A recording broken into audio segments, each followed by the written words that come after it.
Good evening, everybody. We're going to get started with the presentation portion. Please continue to eat. I know everybody's mid-meal.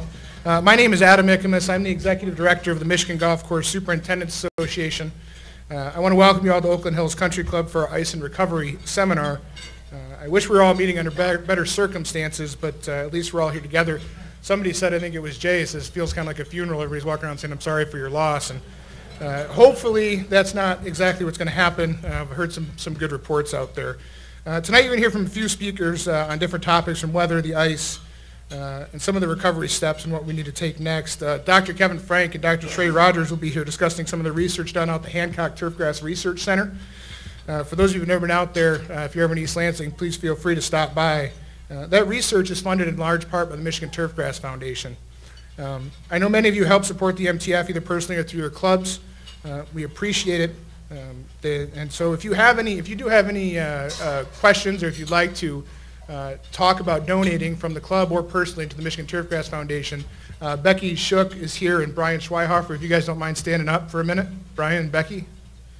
You can see them, and they'll happily accept any sort of, thank you. Also, without the support of our industry partners, we'd not be able to provide these opportunities, as you guys all saw on the signs out by the bar and up front. I really want to thank those industry partners. We really appreciate your support. Also, our fellow Michigan Golf Alliance partners, starting with Tanya Branch and the GAM. Thank you, Tanya. And my thing just closed on me here. Let's open that back up. I know we also have Dave Boffman and Dave Cameron here from the, Tanya, did you know I just called your name? Okay. Gotcha.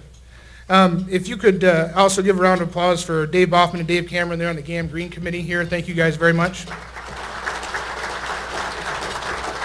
The Michigan Golf Course Owners Association, Kate Moore, Kevin Helm from the PGA, and Tammy Carter with the Club Managers Association for helping us spread the news across all the different sectors of the industry.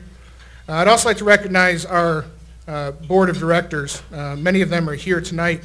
If you could stand when I call your name, please. Our president is Greg Matthews from Tam O'Shanter. Past President Greg Pattinson from Indianwood, Vice President Jeff Holmes from Egypt Valley, Secretary-Treasurer Justin Bickle from the Dream and the Nightmare, Dan Dingman from Birmingham Country Club, Phil Owen from Warwick Hills. Our Assistant Liaison Troy Evans is here. We also have two of our past presidents here, Jay Eccleton from the Emerald and John Fulling from Kalamazoo Country Club. Round of applause, please, for these board of directors. Thank you very much. Also, a special thank you to the staff members here at Oakland Hills for welcoming us to their club, and the members, of course. Karen Celine, the Director of Catering, General Manager Chris Berlin, and PJ Professional Pat Croswell. Thank you all so much for having us here. However, the main reason that we're here tonight is because of Steve Cook, the Director of Agronomy. Steve called me about a month ago and said, hey, we should do an ice and recovery seminar. I said, that's a good idea. I think we'll have about 40 or 50 people that might be interested. I said, that's not nearly as many people as we're going to have. And so thank you all for coming out. I had the good fortune of being an intern on the South Course with Steve back in 2001. I have to say I've never learned more in a 3-month span in my life than during those 3 months. I know many others in the industry have had the same type of story, Steve. So thank you very much for that. So without any further ado, I want to thank Steve Cook. So ladies and gentlemen, Steve Cook.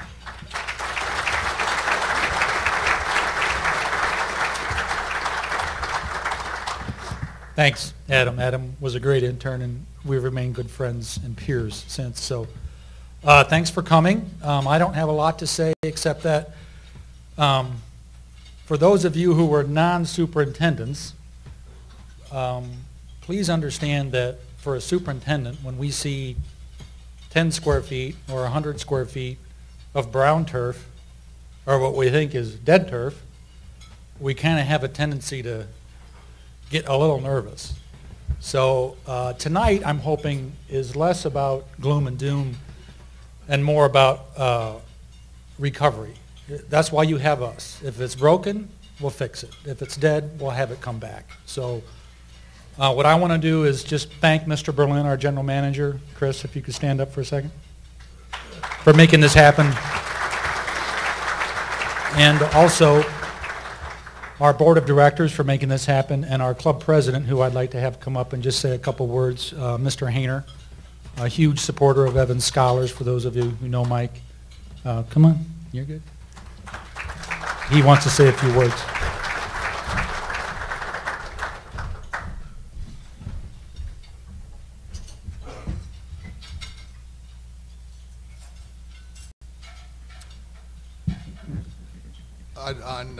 wow, looking around here, we have 210, 240 people.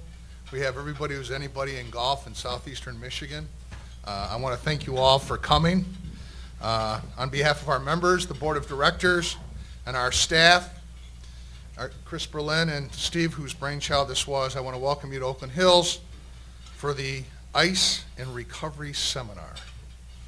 I really wish it was how to adjust green speeds when it's 75 degrees on St. Patty's Day, but unfortunately it's not. But we are excited to have you all here. Actually, like you, we are terrified, which is exactly why we are all here. As you all know by now, this year was the second snowiest winter in the history of southeastern Michigan. The snowiest year was 1880-1881. I don't know about you guys, but I don't think there were many golf courses that existed in 1880 and 1881. So, as a practical matter, all of our golf courses have now experienced the worst winter in their history.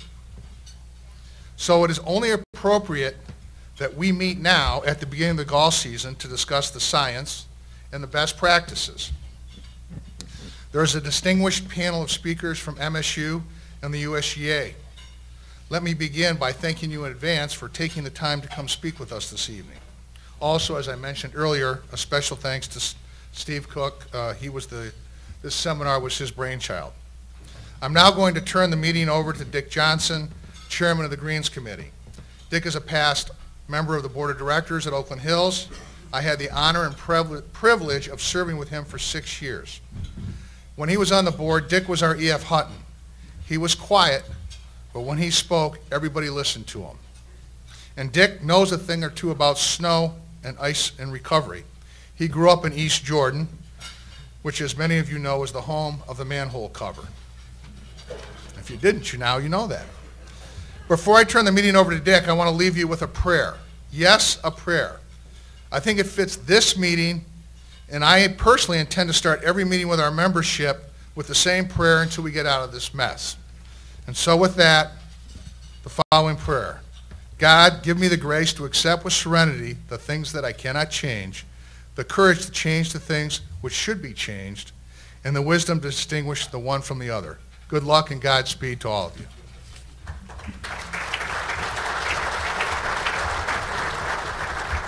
Thanks, Mike. I just wanted to add my welcome to all of you here today. It's unfortunate that this winter and its weather conditions are the reasons that we're here, but it's nice to see everyone, and it's a wonderful opportunity to get together. Referring to East Jordan, just for a quick minute, I'm one of those that spends the greater part of the winter in Florida, so I was just a casual observer to all the things that you guys have experienced here until I read that the city fathers advised the citizens to turn the water on during the midwinter cold spell to keep the water main from freezing about 60 inches below ground. So I realized at that point that it's winter. And with that, welcome, and we'll move it back to Steve and the real program. Glad you're here. Thank you.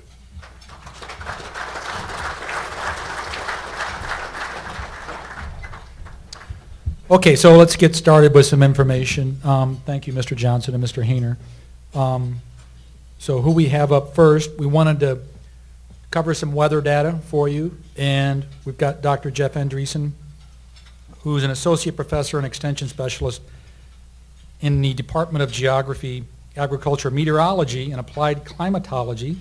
Essentially is the state climatologist for Michigan, correct? Am I good? So I'd like to have him come up, and we'll start off with Dr. Andreessen.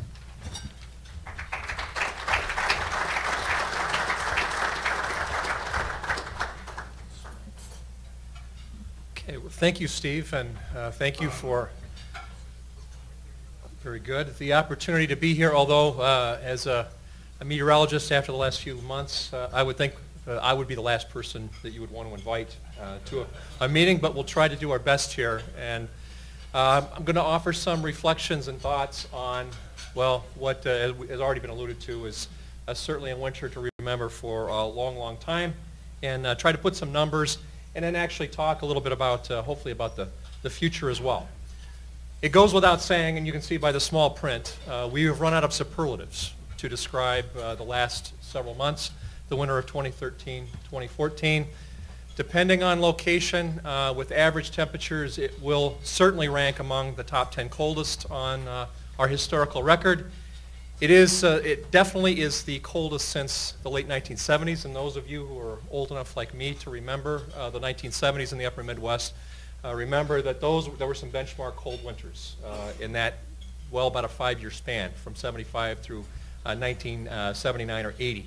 This one comes close to it, and in some ways we're actually close to setting a few new records. And it goes all the way back. Basically, the winter really started in earnest around Thanksgiving, and with a few breaks, we're almost out of it by this point in time. There were a number of individual records set, in some cases more than 25 or 30 days below zero at a number of locations. Not quite that many down here in the southeastern corner, but I'll look at our extreme minimum temperatures here in a second, but for the winter they've ranged from the mid-30s below zero to just a little bit less than zero, and that has resulted, of course, in some threat to vegetation above the snow line. If you are just north of here and over towards the Lansing areas, towards the north and west, we had one of the worst ice storms in state history just before Christmas on the 21st and 22nd. I was without power at my house for 8 days. Certainly the worst ice storm I ever remember in my personal lifetime. The Great Lakes, for those of you who watch these type of things, were covered by ice, for the most ice since the 1970s, and certainly the most ice this late in the year, probably at least for 50 years. And needless to say, we've had much more than normal snowfall, especially in the southeast corner of the state. Our totals now for the season range from just about 60 inches, and that's up in the east central part of the lower peninsula, to now there's actually some locations in the northwestern lower and in the UP that are approaching 300 inches. I have to update that. This is a couple weeks old. And there are a number of other records with that. The most days with snow cover consecutively on the ground, that's another one. And I should mention before, Detroit is less than 2 inches away, Metro Airport, from breaking their all-time record. I think that was alluded to by Mike here just a couple minutes ago. But given the outlook and looking ahead, there's still a chance that we could break that record. But right now, Detroit Metro is number 2 on the record book. And so it's just, again, we've run out of superlatives really to describe the severity of the winter. I want to start with just some causality. We heard an awful lot from the media about the so-called polar vortex. I don't know how many other people got a little bit tired of hearing that term used, but suffice to say, it's a scientific term to describe the circulation of the jet stream around both hemispheres, both the north and the south. That's really all it is. I'm not really sure why they grabbed that, but this year, this past winter, and this goes all the way back to late November, we had a particular type of configuration of the jet stream develop, or a pattern, and of course the jet stream is what controls our weather patterns on a day-to-day and a week-to-week basis. Let me see if I can, no, it's not quite visible here. And in this pattern, we basically had a large trough set up over the central and eastern part of North America back in right before Thanksgiving, and with just a couple of exceptions over the last several weeks, it's gone all the way into March. That in itself is extraordinary. We typically see the jet stream changing on almost a daily basis, certainly week to week. We never expect it to stay in one particular pattern for so long. And not only was it in one particular pattern, but it was also highly amplified, which means a lot of north and south movement instead of west to east. Most times the jet stream moves from west to east through the westerlies. The same is true in the southern hemisphere. But this year we basically had, and you can see the figure down below with colors. This is one of the Arctic outbreaks that we experienced, thank you, back in February, and illustrating basically one after another series of air masses that traveled from the high latitudes of North America southward into central and eastern North America. And that was the basic physical cause of our incredibly cold winter, almost 6.5 degrees below normal in terms of average. And it really lasted almost until just a couple weeks ago. We're into a different pattern now, I'm happy to say. But again, the issue here is why did this pattern last so long? And we really don't have an answer yet. There might be a link with circulation in the equatorial Pacific Ocean in the Western Pacific, but it's not clear why that happens. And the other thing I would mention, there's one exception, but this particular winter was not forecast, at least the severity of the winter. Anybody know what the exception was? You probably do, given what you do. It was a Farmer's Almanac, called for a colder or more severe than normal winter. I think that's one of the only times I guess I can remember saying that they beat everyone else, but that was true for this year, and yours truly included here, and the Climate Prediction Center, NOAA, others played catch up every month, trying to look ahead and basically seeing an end to the pattern, but it never ended. It just went on and on and on. And one thing I'd like to note about that is while we were so cold across the upper Midwest and much of the East was the same way, you don't have to go too far. It's like the real estate adage, location, location, location. The western U.S., especially California, all the way up to Alaska, experienced one of the mildest winters on record. All because of the flow of that jet stream that we just saw. And the same thing is true across other parts of the northern hemisphere as well. Europe was mild. Parts of Siberia were cold. It all depends on where you are relative to those circulation patterns. So it wasn't as if the whole hemisphere was cooling down. It was only selected parts of it, and we were in the middle of that. Couple of graphs to show you here to give you, again, an idea historically where this thing fits in. These are mean temperatures for our winter months, December through February, and this is basically a time trend looking back. It goes back to 1895 in the far left side and then moves up through basically almost through the present, through the end of February this year. Temperatures on the vertical axis here, and the individual dots are the individual temperatures for those winters. And what you can see if you're close enough here is that 2013, 2014 is down near the bottom. Now there's another interesting part about this, and I'm sure some of you would appreciate this. The trend, this is countering a long-term trend. Since the early 1980s, one of the most significant trends we have in Michigan is a tendency for, ironically, milder winters, especially nighttime temperatures.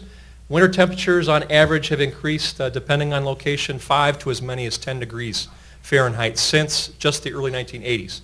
And of course this year was a huge, huge change to that. Now, one year doesn't make a trend, but it will be interesting to see if we do see some kind of a reduction in this. But you can see the trend line that's fit in there, the yellow line, as well as the linear fit, show an upward trend in winter temperatures, again, until this particular year.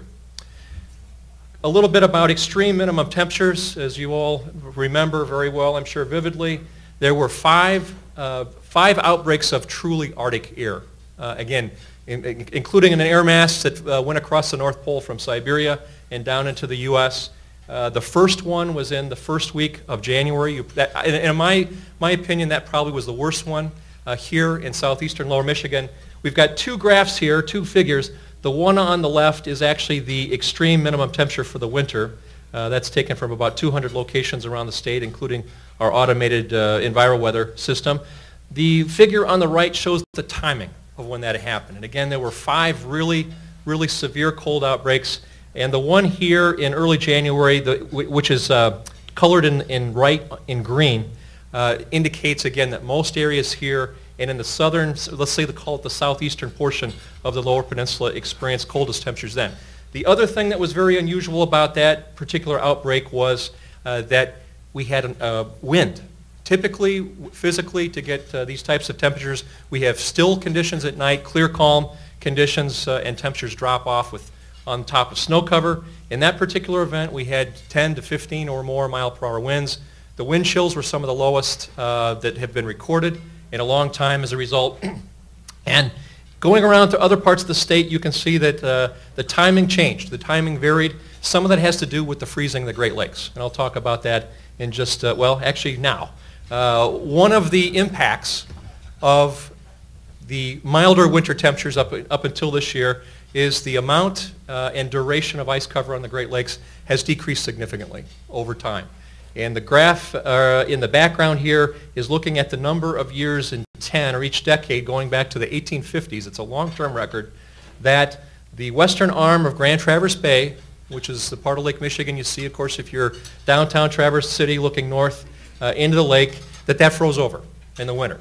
And you can see that in the 1800s, and for much of the early part of the 1900s, that happened about 70, 80, 90% of the time. But in the last few decades, it's dropped off fairly dramatically. The reason this graph doesn't go through the current time, it definitely froze over this year, not surprisingly, but it would be 2. But there's some dispute about a winter a couple years ago. One source says that it did freeze over, another does not. That hasn't been resolved yet, so I haven't went all the way through. But suffice to say, again, it's probably 2 that we were at. Now, I've got a couple of other graphs here. The one on the left depicts ice coverage over the entire Great Lakes Basin taken from satellite. That goes back to 1980, which is on the far left side. Those are the blue bars. And what you can see there as well, that same trend of decreasing ice coverage on the lakes with time up until this year.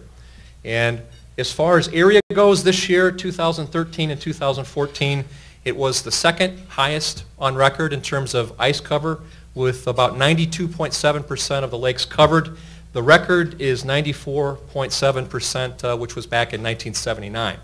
One thing that we can say about this year, even though it didn't set a new record for ice coverage, and this is going up to the upper right, looking at ice coverage back in early March, this is the most ice that we've had on the lakes so late in the year, in March. There's still, as of last night, they were still 67% covered. Lake Michigan is largely open now, and we now also have some openings on Lakes Erie and Huron. Superior is still almost completely frozen over, but again, that's the latest we've ever seen that much ice this time of the year, and that certainly there's a relationship between that ice and between what we'll be looking at over the next few weeks, as you can probably imagine. A couple words about snowfall. On the left is accumulated snowfall, basically for the winter season. This goes back through the 25th of March. Again, much above normal totals, especially in the southern part of the state. More normal totals as you go north into lake effect belts. Ironically, when the lakes froze over, we stopped lake effect snowfall, or at least slow it down, so the snowfall totals weren't as much as they could have been. And the figure on the right is the surplus or deficit, the relative change versus normal. Again, you can see southern lower Michigan at least 20, 30, 40 inches above normal. And again, at Metro, we're just under 92 inches right now for the season. We only need a little bit less than 2 inches to break the all-time record. And again, it could happen still. I want to show one other graph here, which is intriguing because it's something we don't see very often in this part of the state. This is a series taken from our EnviroWeather automated weather station network from Commerce Township, our site there, not too far away from here. And what we have here are daily maximum temperatures, and the air temperatures are in blue. And this goes back to the 1st of December through yesterday. The green is the maximum 2-inch soil temperature, right underneath it. And what you can see is that basically soil temperatures at 2 inches have been isothermal, right at freezing. And this is something, those of you I know probably have measured this on occasion, this is something we rarely see here, because typically we don't have as much snow cover, and snow is an incredible insulator. And once we get permanent snowpack on the ground, heat comes up from below, and we take the temperature of the crust of the soil right up close to freezing, and it stays there until we lose the snow and it can be exposed to the air temperature. And you can see how much difference the air temperature is versus the soil temperature. And the other thing to note here is we only had a couple of episodes, a couple of thaws from late December all the way through early March. That's very, very unusual. It's also extremely unusual. This is the type of series we would see up in the northwestern lower peninsula or in the UP, where in the snow belts. Not in southeastern lower Michigan, but it's another indicator of an extreme extreme situation here in the southeast. With that, I'd like to look ahead and look at an outlook. A couple reflections on that, and the bottom line is we're looking, well, two things. One is that the jet stream finally has changed. I mentioned that before, and that's key to our day-to-day, week-to-week weather patterns. The pattern that we were stuck with for so long during the winter is no longer there. The coldest air with that so-called polar vortex is way up in northern Canada, and it would be very difficult, at least at this point, to bring some of that down here. That's a good thing. On the other hand, we now have a pattern with, I would call it a number of moving waves across North America, which would lead to a pretty transient, quickly changing type of weather pattern that we're stuck in. And there's a couple things that means. One is that we're going to see more precipitation. And notice I didn't say rain, I said precipitation. Some of that we're likely to see in frozen form still over the next few days, but we actually had gone drier than normal for part of the late winter. I think now we'll definitely see above normal precipitation totals here for at least the next couple of weeks in this pattern. We even will occasionally have a couple days like we did yesterday with a very warm period. Maybe even severe weather would be a possibility with this type of pattern as well. But the other major bottom line is that even with that changeable pattern, our mean temperatures are likely to remain below normal. That's, I think, a very, very good bet, certainly for the next couple weeks. And I've got down here in the bottom our outlooks for the month of April itself. Mean temperatures on the lower left and precipitation totals on the lower right. But basically they suggest cooler than normal conditions through the end of the month and probably, possibly even into May as well. But more of the same. And given that we are right now, we did some checking on degree day totals. Right now, southeastern lower Michigan, we're in general at least 2, we're approaching 3 weeks behind normal in terms of what we typically see with degree day accumulation at this point. So we're already a couple weeks behind. We will likely, we'll stay there or maybe even go a little bit further behind before all is said and done. So looking at a late start this year is right now almost a certainty. All of the ice on our landscape and on the lakes, it takes a great deal of energy both to melt that ice and then to vaporize water. And that would be energy that normally goes into warming air temperature. But we're going to have to wait to see that this year. And I think that brings me to a close. I was just in Tanzania a couple weeks ago, and it was actually hot there, and they had some green there. So I'll share this image with you in a little rainbow. We're coming out of the worst of it. I think we've seen the worst of it. So with that, I'll take any questions you might have. Thank you.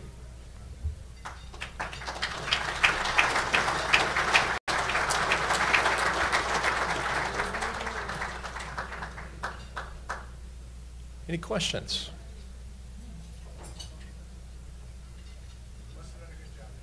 Right, I should have consulted the almanac. Okay, thanks.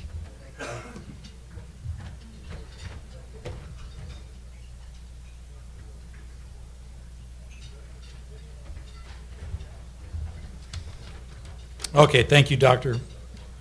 Really good stuff there, kind of putting numbers to what we know. Next, everybody knows Kevin Frank, Dr. Frank from Michigan State, Extension Specialist, is going to talk a little bit about what he's seen so far this year.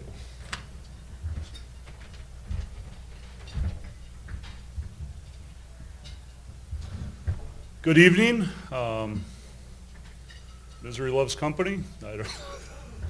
We'll try to keep this moving. I'm going to try to give you a summary at least of what kind of our perspective on what happened this winter and then up to where we are in the last couple days as far as what we're seeing. So I've tried to document, and I think many of the superintendents in this room have done an excellent job also of the conditions on their course, the weather events they've seen as we've gone through this winter period. And where it really started, or it really caught my attention at least, was this December 22nd ice storm, which particularly in the Lansing area, and I know up through Flint, I don't think it was quite down through this area to the same extent, coated everything perfectly in ice.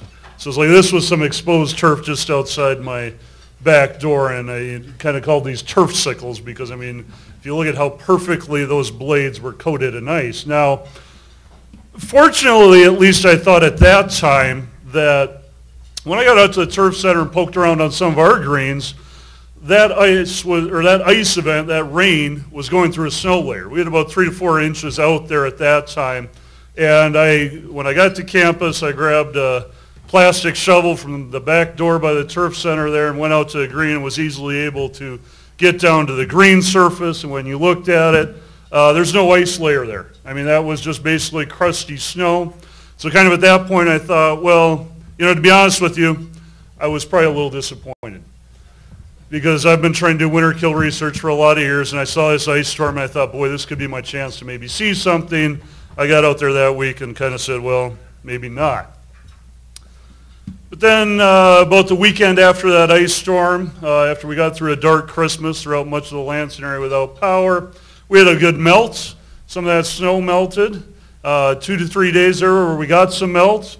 And then, of course, we were all there introduced, as Jeff reminded us of that term, the polar vortex, which for somebody who grew up in North Dakota, I remember that just being called an Alberta Clipper when it got cold. But they changed the terminology on me. So we got a little melt, then a deep freeze. Then we got a whole bunch of snow, anywhere from foot to foot and a half probably the following week.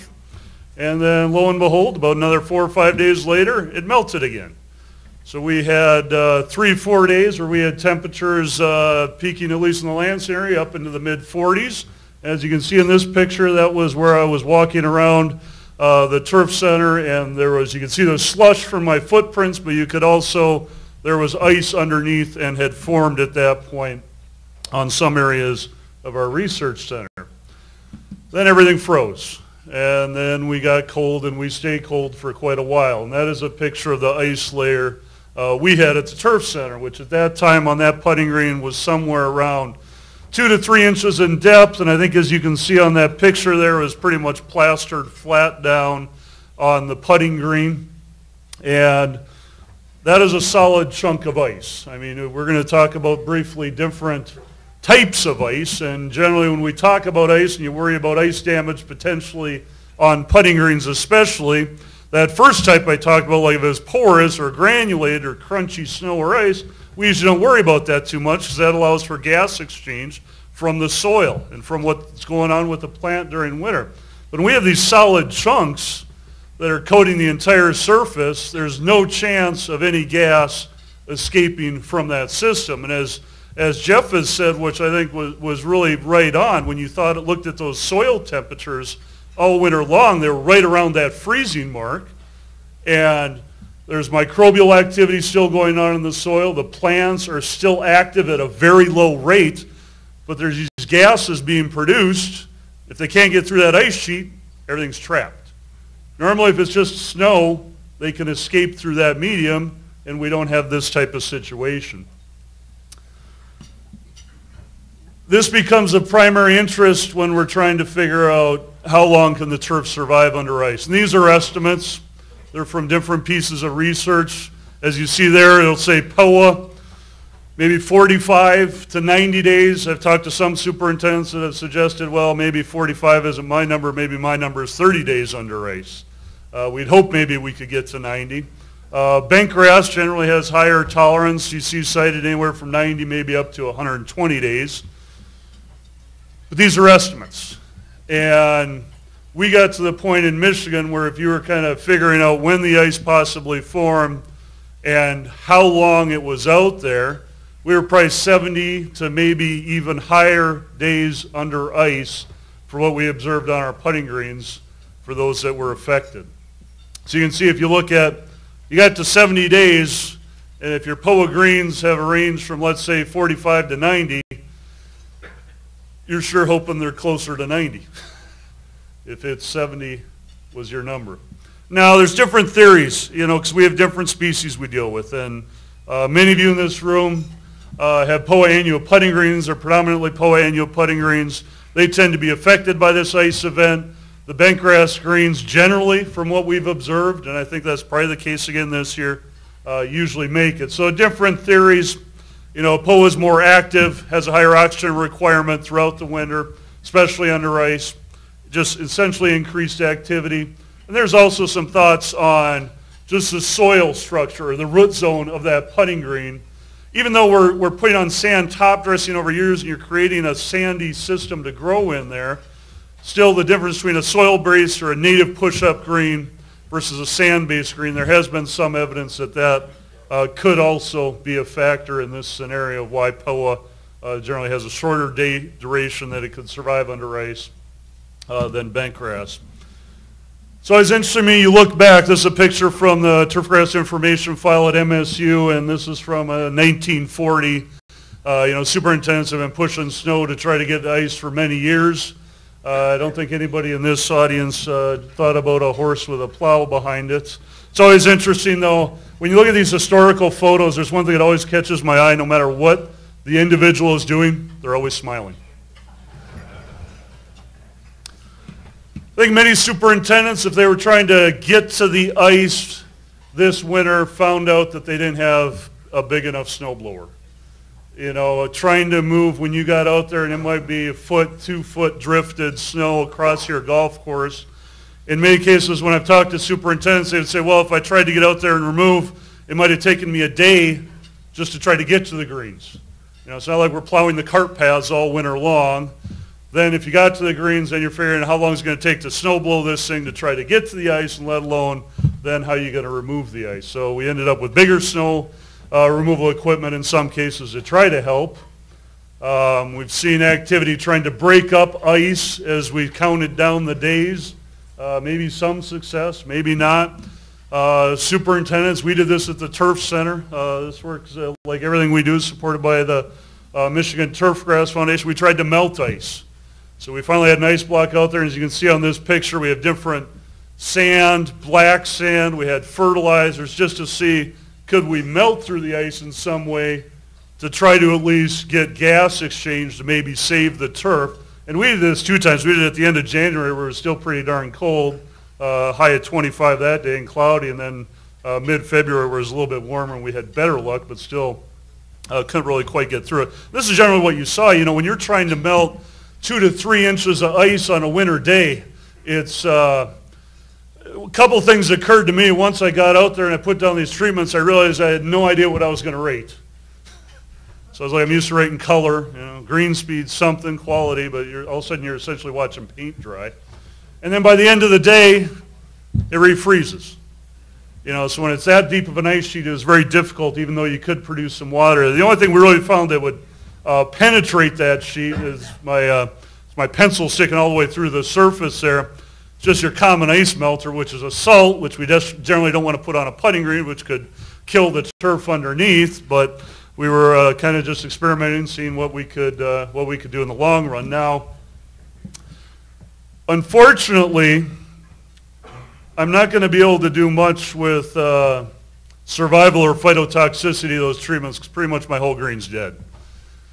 The only patch you see there, which was kind of interesting, is that one right at the bottom, where it looks, we're not going to say it looks green, but maybe it looks, I don't know if I can get that one a little bit better. That was the area that when I did this, it was thin enough and it melted enough that on that day on February 19th, I was able to kick that down to the surface. That was about the only spot. Looks like maybe it made it, but it's certainly not fantastic results there. We've sampled greens. If you've been in any superintendent's shop, you've seen the lineup of plugs. We've done the same thing. We started at 43 days. So you go out there, hack through the ice, get down, grab a hole saw on the end of a drill, get a sample out. So this was the day we sampled for 43 days. It's kind of like your high school science project to me. Kept bringing plans home, and my wife would keep asking me, what exactly are you doing with these things on the kitchen table? I was like, well, just seeing, if they're going to grow or not. She's like, okay. That's 14 days. So 43 days, I felt like, okay, we're doing okay. 50 days, seems like I was still okay, still optimistic maybe. 58 days, my dog, he was expecting a bone. He didn't really like the smell. If any of you have smelled this, you won't forget it. For any of you that haven't smelled it, if you think you have damage on your course, you can go experience that now.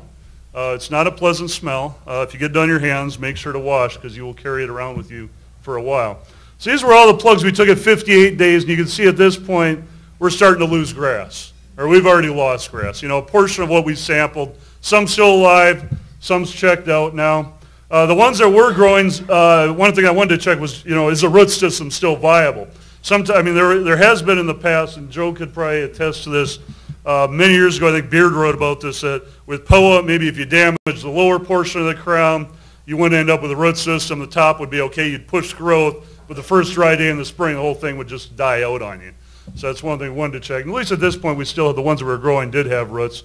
But by the time you got to 64 days, most of my samples were pretty much dead, or at least they would certainly need some help if that's what you were trying to grow your green on. Somebody did mention to me that if I mowed these, they would help spread, and I said probably by Labor Day we'd be able to go. Bentgrass samples we took generally popped out and were fine. So that's the species difference that we've seen, at least related to the ice injury. Oops, skip one. So the unfortunate thing, I guess, is we got through the ice in some manner. I mean, eventually it melted or we got it off early mid-March. Then the melt comes. We've talked a lot in the past about crown hydration injury. You know, as you get that melt, you get the melt, the refreeze, which can happen every night. And I know even this week, I think we're below freezing almost every night. So any low areas, you know, you see that type of death. And I think there's plenty of room in this audience for different death theories. Pick your poison. We probably got it this year. Ice cover, I think some crown hydration. Exposed areas, probably some desiccation, drying injury. So it's a full gamut. Current situation, I've seen a gamut out there. You know, some that looks almost more like crown hydration where either the ice formed in the low spot, water sat in the low spot. You didn't see the entire green affected. Others, maybe you saw more of the green affected. You know, and it is a challenge. That's one thing I would caution everybody at this point. As we've already heard, we are behind in weather right now. So, you know, we go out and we try to judge, is this alive or dead? And until the last 2 days, I don't think we've really been able to see a lot of green growth at all. So we're just coming out of it. So you try to stay optimistic. You think some of them are going to make it, maybe some are not. You know, it just depends. I mean, it's a crapshoot out there right now. I have visited some bent greens, even though this one doesn't look that fantastic in the picture. Up close, it looks okay. I mean, there's some green as you get down into the canopy there. Any that's been hung around turf for a while, or even, you know, if you've mowed your lawn, you probably at some point heard about the third rule where you're only supposed to cut third of your grass or third of the top growth at any one time to try to make it healthy. And as I visited around, I've thought, well, maybe there's a new third rule for winter kill this year. And unfortunately, it's kind of like this. It's whether you're looking at individual green or greens on your 18-hole golf course or 27 or 36-hole facility, whatever it is. What I've generally been seeing is, you know, you kind of look around and you go, well, a third of it looks fine. Third of it we think is going to be okay. Third is struggling, but we're hopeful. And a third, we've probably provided last rates. And that's kind of the case of most of the properties I've been visiting. It's where we stand today. We had some treatments that, as I said, we've been trying to do even preventative strategies against winter kill and ice and crown hydration for several years. This is the last year we put these plots out, and I was kind of about done with this because I wasn't able to ever form ice, and that's why I have those paint buckets pounded into the turf out there. So at various times we'd go out there and try to pour water in those, see if we could maintain ice over the winter. Never really successful. We put them out one more time this year, and of course we got ice. Right now, most of that plot area isn't looking that great, though, as you can see. So we'll see once we get like some of the sand and the black sand you see is really buried there, of whether we see any, if anything survived, we'll certainly let you know. I guess to kind of finish up before I transfer to Bob Vavrick, I was looking around the facility today and went up to the growth chambers and noticed we had a lot of bent grass plugs. So I tweeted this out and said, you know, we're doing our best to try to regrow, and we'll be selling these. If anybody's looking for some reestablishment, just contact me. We'll get them shipped out to you. It's a one-day only offer, though. Everybody knows, most of you know. If you don't know, you'll figure it out later today that it's April 1st, right? So, okay. So there's my contact information if you need to get a hold of me or look at any of the resources. And we're going to take questions, or do you want to keep rolling and do the panel? Yeah, do panel so we don't get hung up. So that's all I got.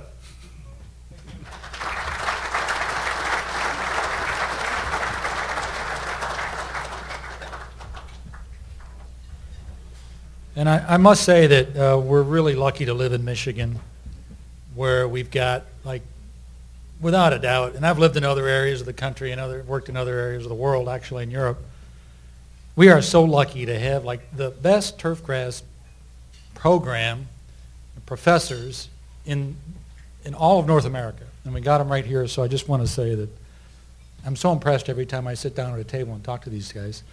Not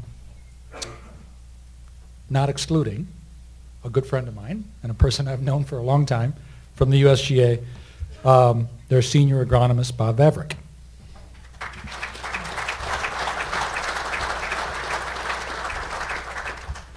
How do I make people smile after Dr. Frank? Come on. Oh, yeah, what a the pallor over the room. But I'll do my best a little bit here. We'll get them out here. See if it's coming up here. You know, Dr. Jeff did a great job, 15, 20, 25 minutes talking about whether, I can oversimplify that. I can simplify that a little bit, right? You want to predict the winner? All right, now I know he'll know, I hope he knows, the lore of the woolly bear. Now, Greg Lyman, I thought the last talk I gave, I thought he would know for sure if anybody did. He didn't know it. He knew that the woolly bear can predict the winter, or supposedly can predict the winter. But what is it about the woolly bear? You know, we kind of know that it's the band. If the middle band is wide or if the middle band is narrow, that predicts the winter. But what is it? What's the prediction? When the winter, that would predict what? A mild winter? I always thought the coat thickness, actually.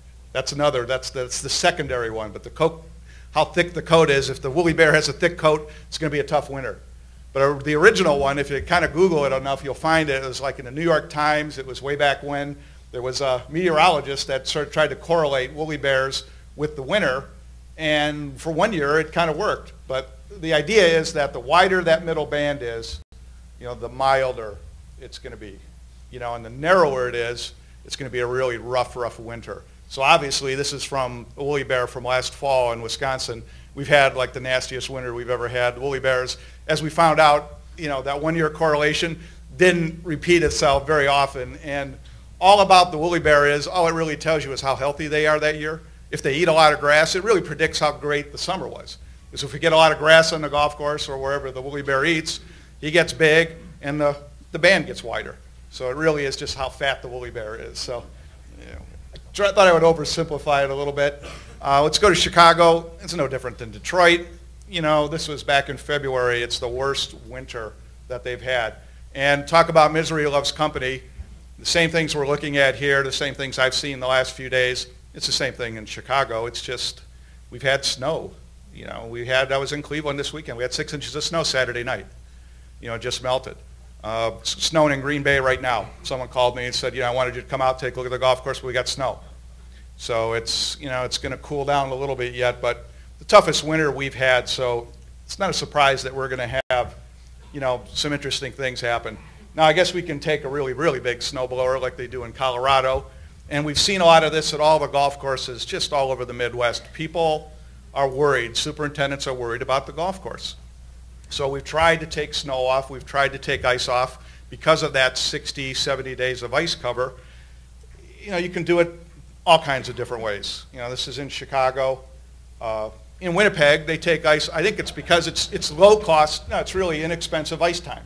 This is St. Charles in Winnipeg, and you know, this is ice on the greens, and they don't have to pay for ice time if they clear off the ice on their putting greens. The bad thing is, at this particular picture, is before Thanksgiving. So when you have this much ice on your greens in the beginning to the middle of November, you know in Winnipeg it's not going to get off until April, maybe May. And yes, they did have winter damage on the golf course with that long of ice cover, so not predicting. But I've seen everything from, you know, aerifiers. You know, the self-propelled ones are a little better than the ones you have to push. It's slippery on ice. It's amazing. People don't really realize that. Sometimes you just get so fed up, you're going to take the ice off. It's coming off. I don't care if it's a jackhammer, but I'm going to get the ice off my greens. I'm going to get some air to my turf. You know, crew, you got sore muscles, and you wonder if you miss the ice and you hit the green, what it does. And then it's not just the ice. Everybody, you know, the last few weeks, we wanted to get the slush off. Okay, the ice is going to finally melt. We don't want it to refreeze back on the greens because we're worried about freezing and thawing. So now we're having, you know, it seems easy. Just cut a channel and let that water flow off the green until it's about 33 degrees and it turns to slush.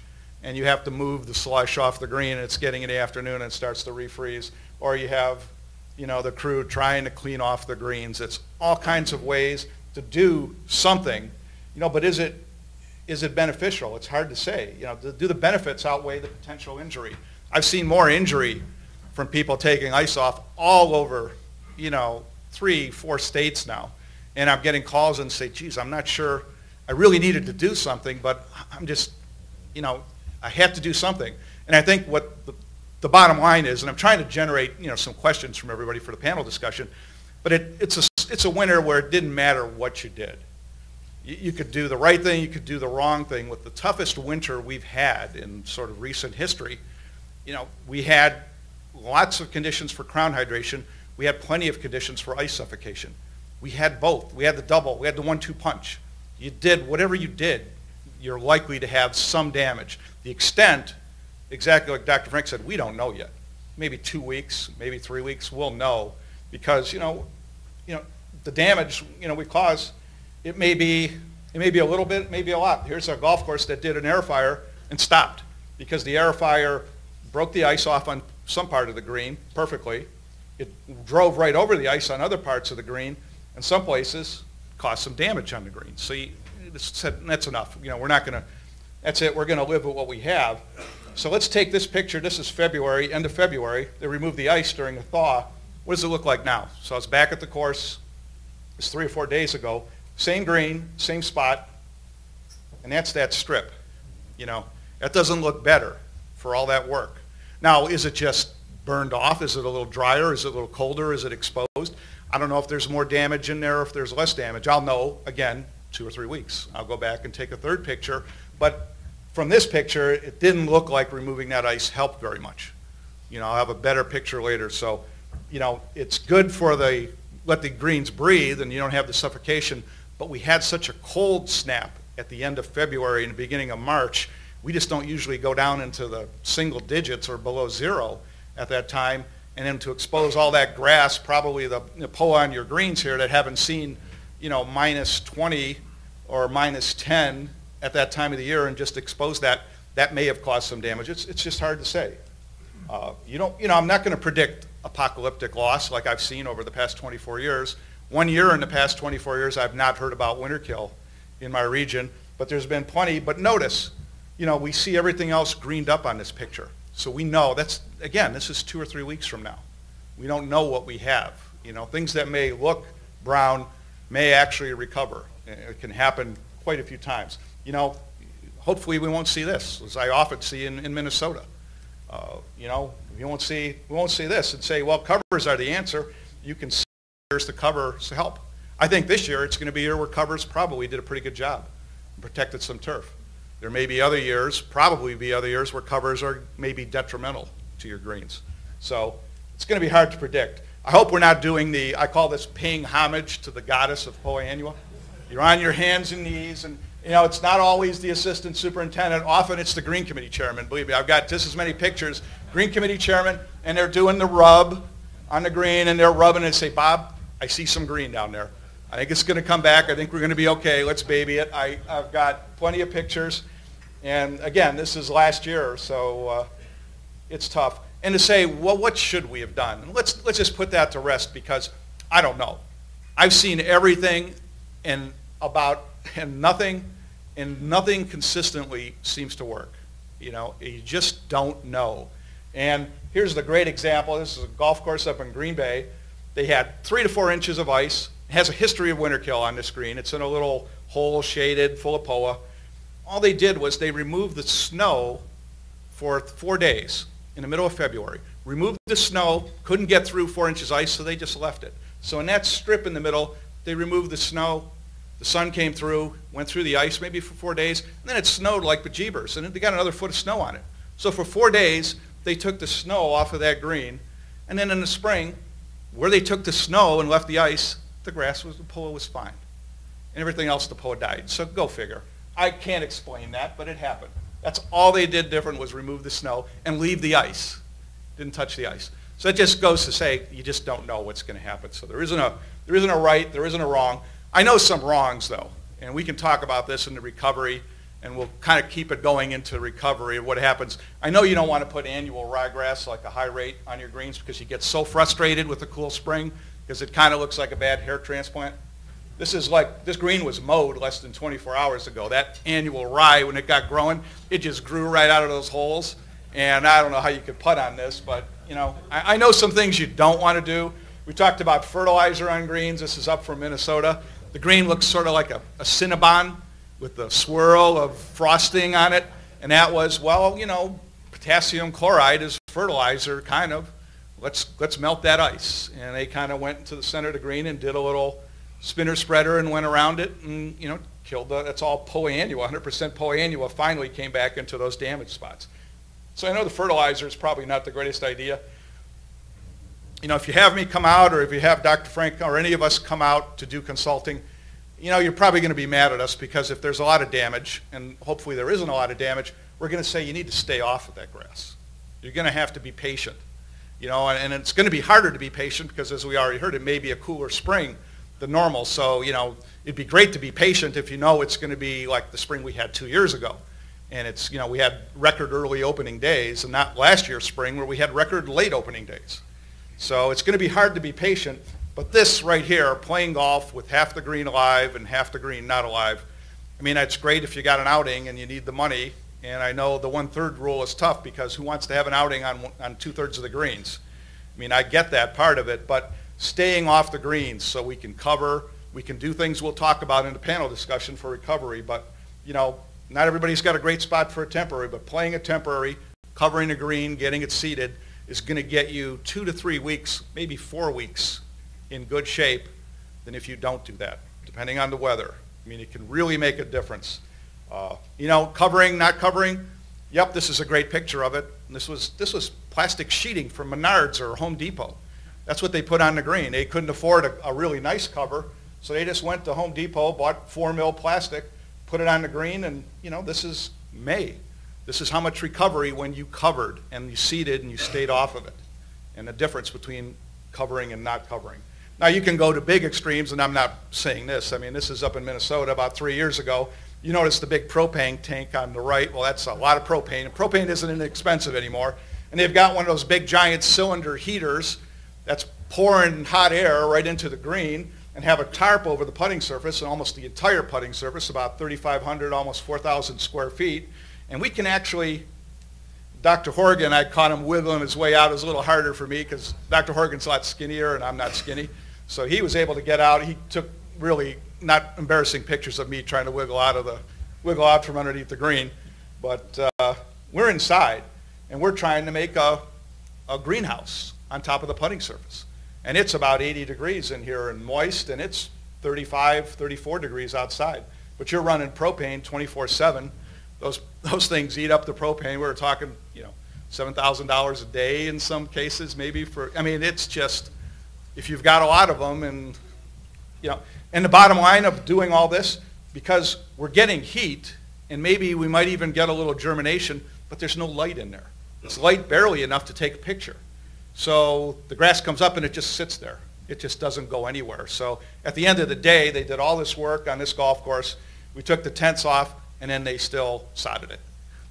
After all that propane, after all that, all that crew to take on it. Of course, you had to mow that grass that was good, so you had to pull those tents off about once a week and do some mowing. So it was a tough time. So I'm not recommending that.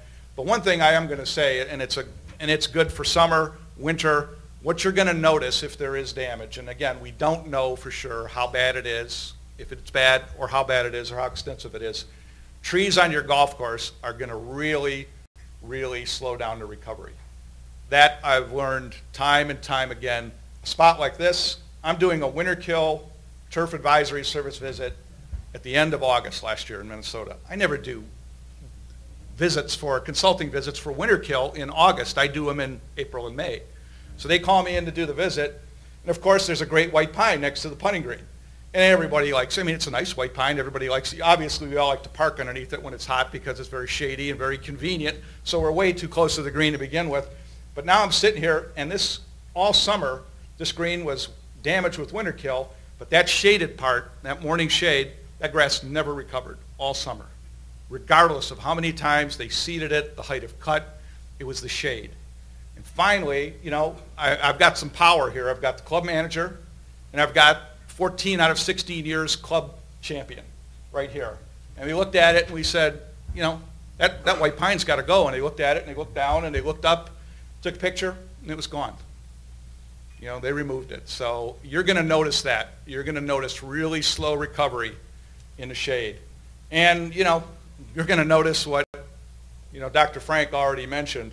Here's Bloomfield Hills a couple years ago. I mean, this is the bentgrass, did not get affected by this winter damage. I mean, it is, you know, it's beautiful. I mean, I hope this maybe, you know, this is another talk, segue into another talk. Of course, we're not going to give it, but this is a talk I've given at several courses in Chicago. You know, we've got 3 more golf courses that are going to regrass this fall. We've got Exmoor, Ridgemore, and Conway Farms going to go to bentgrass. And they're scheduled, they're already on the schedule. So, you know, I've done some presentations with architects and with other people about why you need to regrass old greens. I tell you what, this winter, it's a reason why you want to regrass old greens. It's one of the reasons. So, you know, whether or not you decide to do it, again, food for thought, food for questions for the panel discussion, maybe some regrassing. Again, the bentgrass I've seen the last 3-4 days, it's glowing. It's perfect. You want to see emerald green like you can't believe, just go take a walk and look at the new practice putting green on the north course. You don't have to walk too far if you could. It's perfect. It didn't get a stitch of injury over the winter time. So this is some bentgrass at a course that I noticed a lot of winter kill on last week. You know, and here's a patch, and they say, well, Bob, that green is in a nice spot. It gets full sun. It's not affected by the ice. Well, here's a spot that's all affected by the ice, right in front of the green, under the ice, and it was a patch from the practice putting green, had a lot of bentgrass in it. Well, they've got winter kill again, but the bentgrass is fine. Same conditions. You know, it just handles it. And just in finishing, before we get to the panel, the question always comes up if you're going to consider regrassing. And, you know, it's one of the things I really recommend. I mean, there's, you know, a lot of courses that have gone, I don't know any courses that have done it and have come back 5 years later and said, you know, it's absolutely the worst thing I've ever done. I wish I've had the POA back. You know, some wish they've done it a different way, perhaps, but it's always been mostly, you know, 99% of the time positive, but you have to do the tree work. This is a 1999 renovation in Chicago. It's an L93 green. This is the sunny part of the green 15 years later. Yep, there's some POA. And now we've got better ways to control POA. We understand more about POA annual. We can keep POA out of the greens a little better now than we could 15 years ago. But that's, you know, for regrassing, that's probably a reasonable amount of POA. That's not a big deal. That's in full sun. You go on the other side of the green in the shade, some oak trees that they won't touch. Same green. Same putting green. Night, you know, that's acceptable. Wow. You know, that's how much POA in the shade. So if you're not willing to do some tree work, then you shouldn't be willing to do a regrassing and think you're going to have good bentgrass, because the bentgrass can't compete with the POA in the shade. It just can't do it. So, you know, it's a caveat to do that. And these oaks, you know, they may go now. These oaks are going to get thinned out. So, again, spring is coming. Thank you. Thank you very much.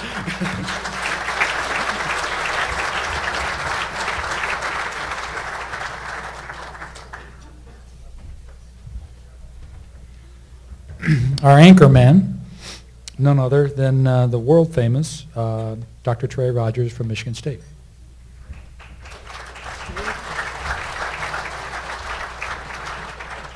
Well, when you go last, you go last. And you run the risk of a lot of your talk being said once or twice or 3 times. And so the good news is I've gone last enough times that I won't spend a lot of time repeating what we've said already. I will say that, and I'm not trying to give you a rah-rah speech, but having been around a long time now in many, many different places, if I had to have a disaster, I'd want it to be in this state. Because this group of superintendents is the best educated in the world. It has the best resources at their fingertips in the world. Not just talking about Michigan State University. I'm talking about their industry. I'm talking about the people that, the sales and everything along those lines.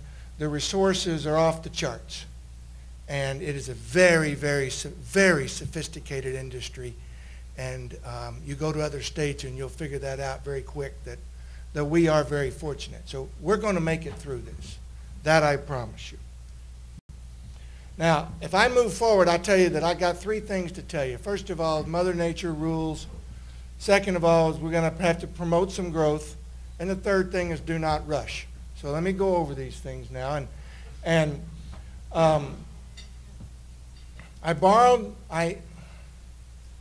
asked my friend Adam Garr if I could borrow some pictures. And I want to play a little game with you. Now, these are pictures that are roughly from the same spot on Adams Golf Course in Plum Hollow in Southfield. And what I was thinking was, basically we want to match them up late February, late March, late April. Match each one of these pictures. So if I said, I think everybody would say, well, that's late February. And that's late March. And that's late April. And I think we're all buying that. But really what these 3 pictures was that's actually late March from 2012. That's actually late March of last year. And that's late March of this year. So if Mother Nature's not in charge, I don't know who is. And you've heard people talk about, we could have done this, we could have done this. It wasn't going to matter. It really wasn't going to matter. So as we move forward here, I think I want to encourage you all that, we've got to get into a growth pattern. We've got to get into a germination and growth of bent grass, germination, growth of annual bluegrass. We have got to grow some grass. And I know all of you understand that. I know all of you want to do that. And, I would encourage you all to, it may be looking something like this, to be, going down in there over the next couple of weeks. What kind of grass might you see? What's underneath there? What might you be working with? And let this kind of dictate what you're going to do next. Dictate to you, how much covers am I going to put down? How much bent grass am I going to overseed into these areas? Because if there's a lot of annual bluegrass that might already be there, maybe doesn't make a lot of sense. So we as a turf grass group, we're going to be here. We're going to be right here. We're going to be within email, text, phone call, and you all know how to get a hold of us. So we're going to be right there with you to talk about this. This is you don't have to worry about. So, you'll be making a seed bed, and there's no question about that. But the main thing I think that you're going to probably want to utilize are covers. And these covers are going to help to speed things up, and they're going to provide you a better area for germination. And the one cover that I want to, because I guess if you tried to go out and buy covers right now, I've been told they just laugh at you. And so, 4 weeks, 5 weeks, 6 weeks back up. But I will tell you that this blanket, this little germination blanket right here is not a bad investment. You can get about 12,000 square feet for $160. And it comes in about 10-foot wide rolls. And basically you can cut it to kind of fit the areas you want it to fit it on. So I would tell you I buy this blanket, and we've bought this, Kevin, Frank, and I, we've used this blanket for germinating grass for years and years. A.M. Leonard is the place where you buy it. You go right online and buy it. And everybody that's ever done a renovation project with me, they know this is my first thing that I recommend because you don't mind throwing it away. And if it tears, you just put something else out. It's not expensive enough to have to lose a lot of sleep over. And Bob, we've already showed that picture, so I'm sure we'll talk more about what not to do down the road. Now, the last thing I really want to tell you is don't rush.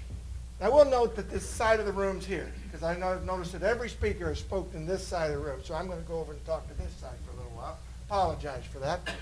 But although I have to tell you, I can't see the slide. But now, I know one of the questions that's going to come up, a lot of people are going to say to you is, what about creeping bentgrass? Why don't we just switch to creeping bentgrass? Why don't we make a switch?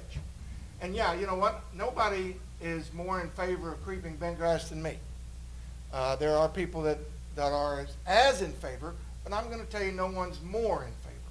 Now, and why? There's new varieties. There are a lot of really good varieties, and they're going to keep coming. The other thing is, we got the chemistry, as Bob alluded to, Mr. Vavrick alluded to, we've got a chemistry that is going to allow us to improve our onslaught against keeping the annual bluegrass out. And then, I think the other final reason is, I think it's well documented, at least, and I think the more we use it, the more we will document it. We're going to use less resources to grow creeping bentgrass than we use to grow annual bluegrass. So, and I would tell you that we are committed to evaluating the best management practices to how to do these renovations. We are committed the best management practices to how to do these conversions so that you're closed for the least amount of time. Now, I want you to hear me very clearly on that, and because the reason is because there are some courses that have made this switch. Some of them are in the room today.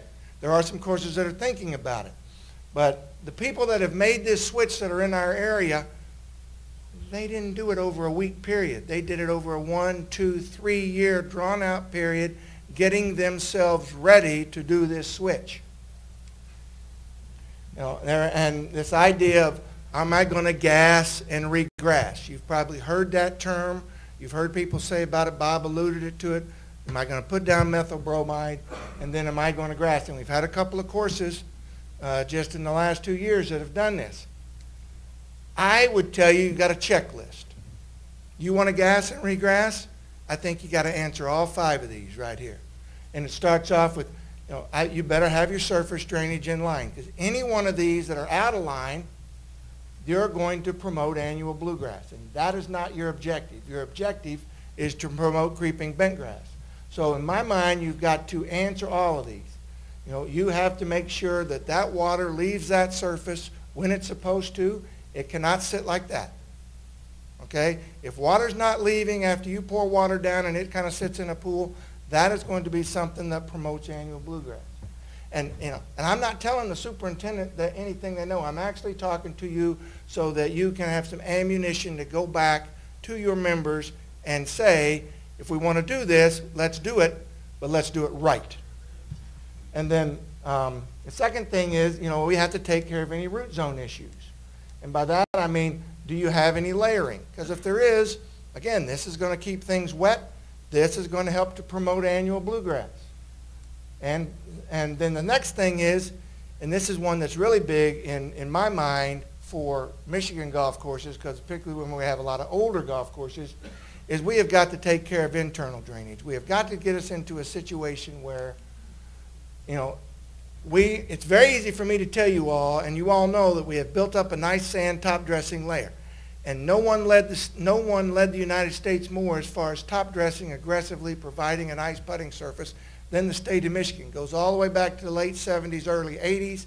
Gary Thomas in the room, I know he's been doing this for a long, long time, and you've built up a nice layer. However, if we're going to grow creeping bentgrass, in my mind, we're going to have to put some drains in those greens. Now, drains in greens are nothing new. We've been putting drains in greens for about 100 years. What has changed is there's technological advancements where these guys can come in and provide these drains, put these drains in, and it's almost a seamless operation. How do you know it's a good idea? Well, one company started, and right after that, three more jumped in right behind them. I can assure you they're copycat. Everybody's doing the same thing, but that's because it is a good idea, but you must do this drainage. And you can see there, this was done at Orchard Lake. This is the type of thing that you have to have that kind of drainage in there, in my mind, in order to provide their environment to promote creeping bentgrass. And you can see down there at the bottom that their objective or their idea is to put this drainage in, and the next 2 or 3 days, you can't even tell they were there. And they're pretty successful at that. The final thing, and Bob alluded to it, and even if you take care of these first 3, if we don't take care of the shade, if we don't care of the tree issues, might as well not even do it. It is just a waste of time and money. So this has to be taken care of. This has to be addressed. And then finally, when all that, we can do the bent grass variety selection. And there are some wonderful bent grass varieties, and we can help you pick them out. We'll be right there. You know, there all these that are sitting right here, I would tell you, are very, very nice grasses. They can all do a great job, and we would all be very happy with them. But the point is, we cannot rush a job like this. If we rush into something like this, we'll only be taking a step backwards in my mind. So again, I want to thank the Michigan Turfgrass Foundation for supporting this research and all of our students over the years. And Steve, I think that's it. Thank you.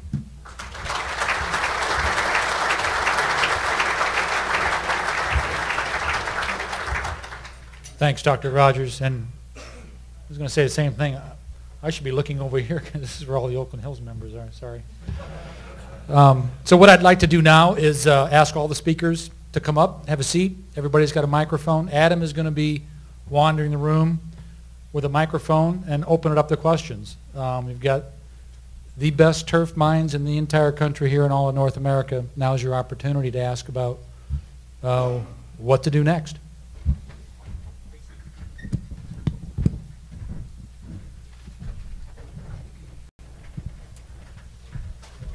Do we have any questions on this side of the room? Anybody want to get it started?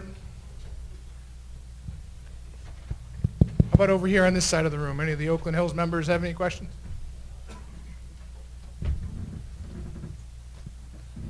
It's a big room. I'm working on it. We need more than one microphone. We have another microphone. We only have one of me. Lyman will help you. What are the risks and what are the time frames involved in regrassing greens?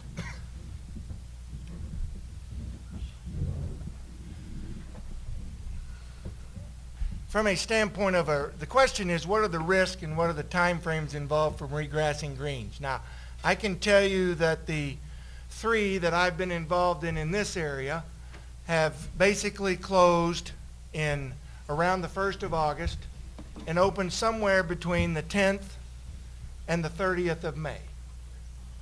And so they were closed for that fall, and then they were opened back up again toward the end of May. Now, from a risk standpoint, it's hard for me to talk about what the risks are from a monetary standpoint, what you lose from a club revenue. So I won't address that. I'm going to assume from an agronomic standpoint of that first year of that green. Well, that's a very good question, and from my standpoint, that's one of the reasons why you give this money to Michigan State to do this research, so that we can provide you with the grass or the methodology that will provide the least amount of risk. In other words, what's the best rate to seed at? What mowing height do I start at and then move that mowing height to promote as dense a plant as possible? One of the things I would tell you that we've done with the last 2 renovations is restrict the shoes that went on there the first year.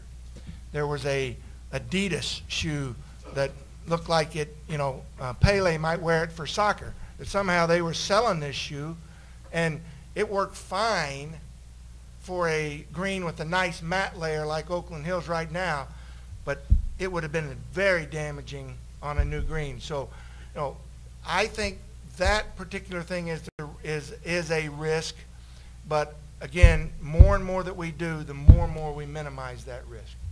I do not feel like we are in an environment where we have the types of summers where I feel like we're going to put bent grass under tremendous stress. Not like something like North Carolina, Atlanta, Georgia, where it would go under tremendous stress. So I don't see the risk as large as you might think if we were going down into the mid-Atlantic area, for example. Thank you, Trey. Anybody else on the panel have some input on that? Just to add back what Trey said, I agree 100%. And he gave you a time frame, and of course that's what the golfers want to know. They need that time frame. They need something to hang their hat on. I'll be closed from this day. I'm pretty sure I'm going to be open on this day, and that's a conservative, that's a reasonable expectation. The problem is, we're talking about closing in August 1st, and I know I know everybody here, you'd much rather close September 5th than August 1st. You'd much rather get through that weekend, that Labor Day weekend, for a variety of reasons at any golf course. Doesn't matter, public, private. But I would say too, and I think you would agree, that if you start getting past that prime time, which is probably about the middle of seeding your greens, the middle of August, I would always say, and it's just a rule of thumb, and again, I don't have the research to prove it, but for every week you start pushing into September, you're going to lose 2 of those weeks in spring, at least 2 of those weeks in spring, in a normal spring. And in a spring like this year, where it's unreasonably cool, unusually cool, you may lose 3 weeks. So that opening day that's great to have an opening day of May 10th or May 21st. You're talking about June, in the middle of June now, if you start pushing that closing day. So there is a window. There's that sort of 12-week, 10-week of growing bentgrass window. If you push it into fall, because the fall is warm, you wasted a warm week. You're going to have 2 cool weeks to make up for it, or 3 in the spring. So that, I don't know if you agree with that, or, that's a good time frame you gave, but that's not a movable time frame. That's not saying I'll take those months and then I'll just shift them over a month to get into September.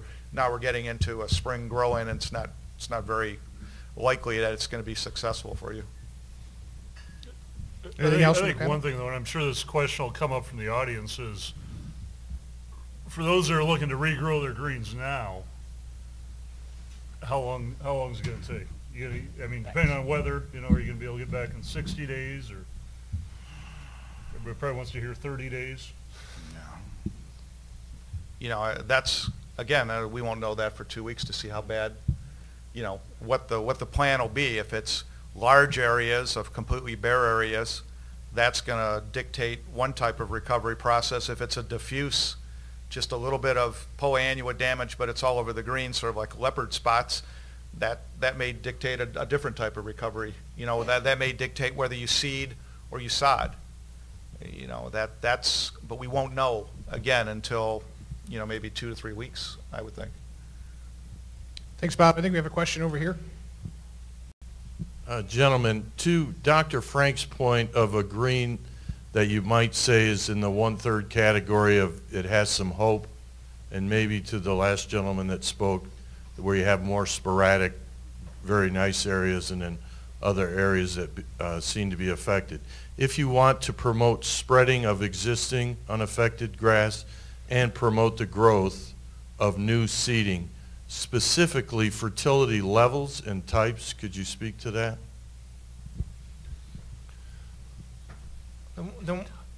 I think that in this situation, you're going to you need to let your superintendent use what's called a light and frequent method, and they know this, they will be putting down small amounts of nitrogen on a very frequent basis. And this is what you need to do on all grow-ins, and such that you basically don't have a plant crash.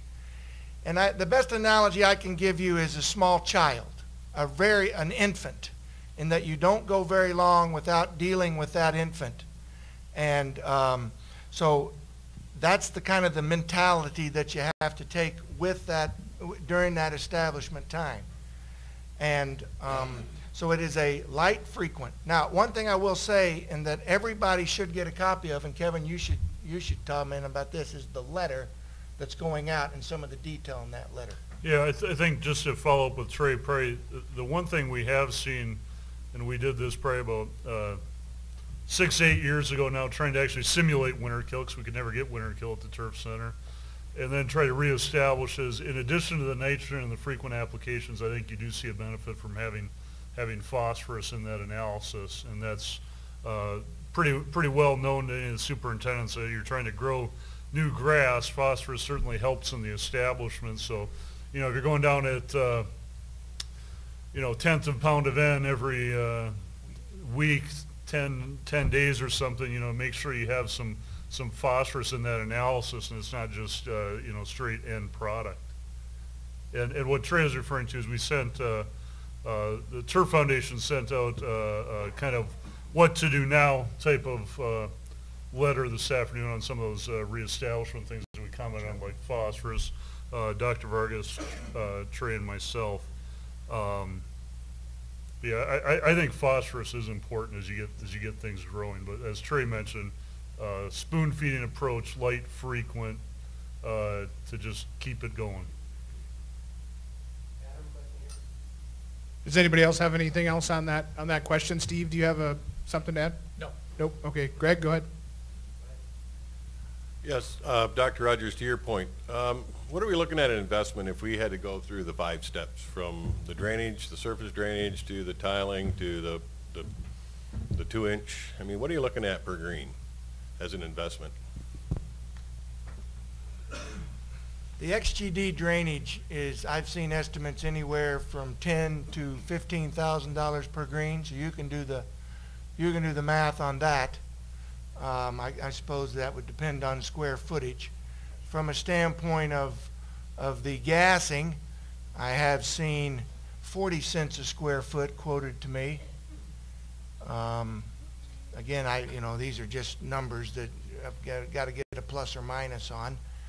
And so, that could be $40,000 to do something like that, anywhere up to $50,000 total.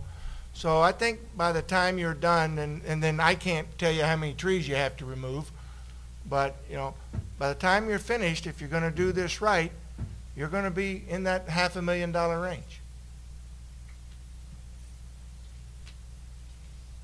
Is one application of gas usually enough? Yeah, the question is one application of gas usually enough? Yes, it is. Yes. Yes, it is. Go ahead. You mentioned the inexpensive green covers to put on this spring to try to get recovery areas, but I noticed it was a light color in a more northern climate where you're worried about temperature of the soil too. Does that cloth come in dark colors, and does that make any difference? Well, yeah, I do think it would make a difference if it was a little darker, but I'm not very familiar if that cloth comes in another color other than white. It was not developed for turf grass. It was developed for the tobacco industry. And we kind of stumbled upon it by accident. Some 10 or 12 years ago, we used it for the first time in real earnest when we seeded the modules for Spartan Stadium. And so it does a nice job of providing a very nice environment throughout the summer. And what I've really liked about it is it never gets too hot underneath those covers, which I think is important as well as we do finally get some sunshine. And so it's been a very good growth blanket, and they're very, I think they got widths now. I'm sure we've helped promote those guys over the years, but I think we have widths now of 6, 10, and 20 feet, to be honest. So, but they work very, very well. Lee. Comments on gassing and regrassing from the panel? Oh, Greg? Hey, Trey, the XGD for us was about 5 to 7 a green, $5,000 to $7,000 a green. There you go. Yeah. I've already knocked that cost in half. And those covers only come in white. Yeah, that much I probably would have guessed. We have another one over here. A couple questions. First, speaking of the modules at Spartan Stadium, how did that come through the winter? Any difference in what you see from normal turf grass? Well, I have not seen that yet. My son, oddly, is working on that winter crew, and there has been no mention that there's any issue there. So, only thing I've seen on high cut turf is just snow mold and matting. It doesn't look pretty right now. Yeah. In some places. And secondly, how would one, either a superintendent or a green committee chairman, how would one go about soliciting or enlisting assistance or consultation from either the Michigan State guys or from the USGA? Is there a cost? Is there a time frame involved? I mean, what is the process? Go ahead, Kevin. Call me or email me. Basically get on the list. And I think that's the same for all of us. Joe, I know, has been doing visits. Trey's been doing some visits. Seems to me like you can get about 4 or 5 in a day if you're lucky. But yeah, just ask. Yeah, the one thing I would say is, too, is that presentation that I provided just now, I would send that to anybody that wanted that, so that they could, you know, show what was necessary. And that's that PowerPoint presentation. So if you send me an email that you'd like it, I've got it in a packaged up in a form that it can go right over the e-waves, because I thought that might be a good idea. Trey, also, this is something I was going to announce later. We have videotaped all of this, and we are planning on editing it all together and releasing it on our website, including the presentation portion of it. So we'll let everybody know. I'm sure you'll hear from your respective organizations, GAM, owners, PGA, or MiGCSA when that's ready. We get any proceeds from that? Or? Yeah, absolutely. Yeah. Expect those checks to come rolling in. They come flying in, right? Yeah. Bob, do you want to answer that question on the USGA? Same thing. You know, email, call me, whether it's text, email. You know, we're going to probably, you know, talking to the fellas in the Northeast, because as I mentioned, this isn't just a problem. You know, I know it's kind of, we haven't had a big winter kill event in the Detroit area for a while, so it's just all, I mean, everybody's memories are short, and it's as if we've never had winter damage here, but we have in the past. But it's a more widespread problem than here. It's in the Northeast. We don't know how bad it is in the Northeast yet. You know, they're still under snow cover, so, but there is damage there in the Northeast, and there's, you know, quite a bit of damage. I think in Chicago, we don't know. Milwaukee and some of the southern areas look like it was fine. It looks like if we had snow cover without ice, it's going to be good. So maybe northern Michigan's going to turn out fine. You know, it was just a lot of snow cover and not that freezing and thawing and ice, but there is a widespread damage, and we may be doing a free webcast. You know, we did a webcast for sort of Bermuda grass and for Poa annua a few weeks ago, but we're already talking about, once we know in a few weeks the scope of the injury and how bad it is, you know, we'll just come on our website, we'll advertise it, we'll probably do, you know, just anybody can get on it at a certain time of the day, and we'll record it, but it'll be another webcast on recovery. And we'll have, you know, case studies. We may have some superintendents talk about questions, talk about the way they're gonna, you know, did they seed, did they sod, you know, how did they get the seed into the ground, what were the seeding rates, you know, what have been some successful projects, so we can do that. And then on an individual basis, you know, we still have it's called the Course Consultation Service now. They changed the name from Turf Advisory Service, but it's Course Consultation Service, and I think that's for a half day to come visit right now. And gosh, you know, I don't get the money, so I don't know what it is, but I think it's like $2,000 for a visit. And that's, you know, if you needed to do a presentation or any of these presentations to the members, you know, we could arrange that as an afternoon. We could have committees, groups. We can arrange it a lot of different ways, how to get the message out to the club members or the, you know, whatever course we visit. So, but then again, and then when I'm in town too, we're just, you know, it's what I've been doing the last few days, is just looking at courses just to get an idea of the scope of the injury. Kevin, you're not charging, but you accept donations. I'll do it for $1,500. Sold. No, generally, I mean, Gonna wear your MSU hat when you come on the course, though? I tell you what, I mean, it's all green, trust me. And part of our program funded through the Turf Foundation and, you know, the extension system, unless it gets to the point where you need extensive consultation, it's just give me a call, we'll come out. Greg, you got a question down there? Yeah, I wonder if anybody on the panel or in the room could talk about the issue of methyl bromide and how long it's available and what other options may be available for fumigating greens. Greg, you want to grab a mic? No, don't let him talk. This is why we don't give Lyman a mic most of the time. Be careful, Lyman. Yeah, I will, Phil. During my time with GCSA... Introduce yourself. Thank you, Steve. My name is Greg Lyman, formerly of MSU and recently with the Golf Course Superintendents Association of America.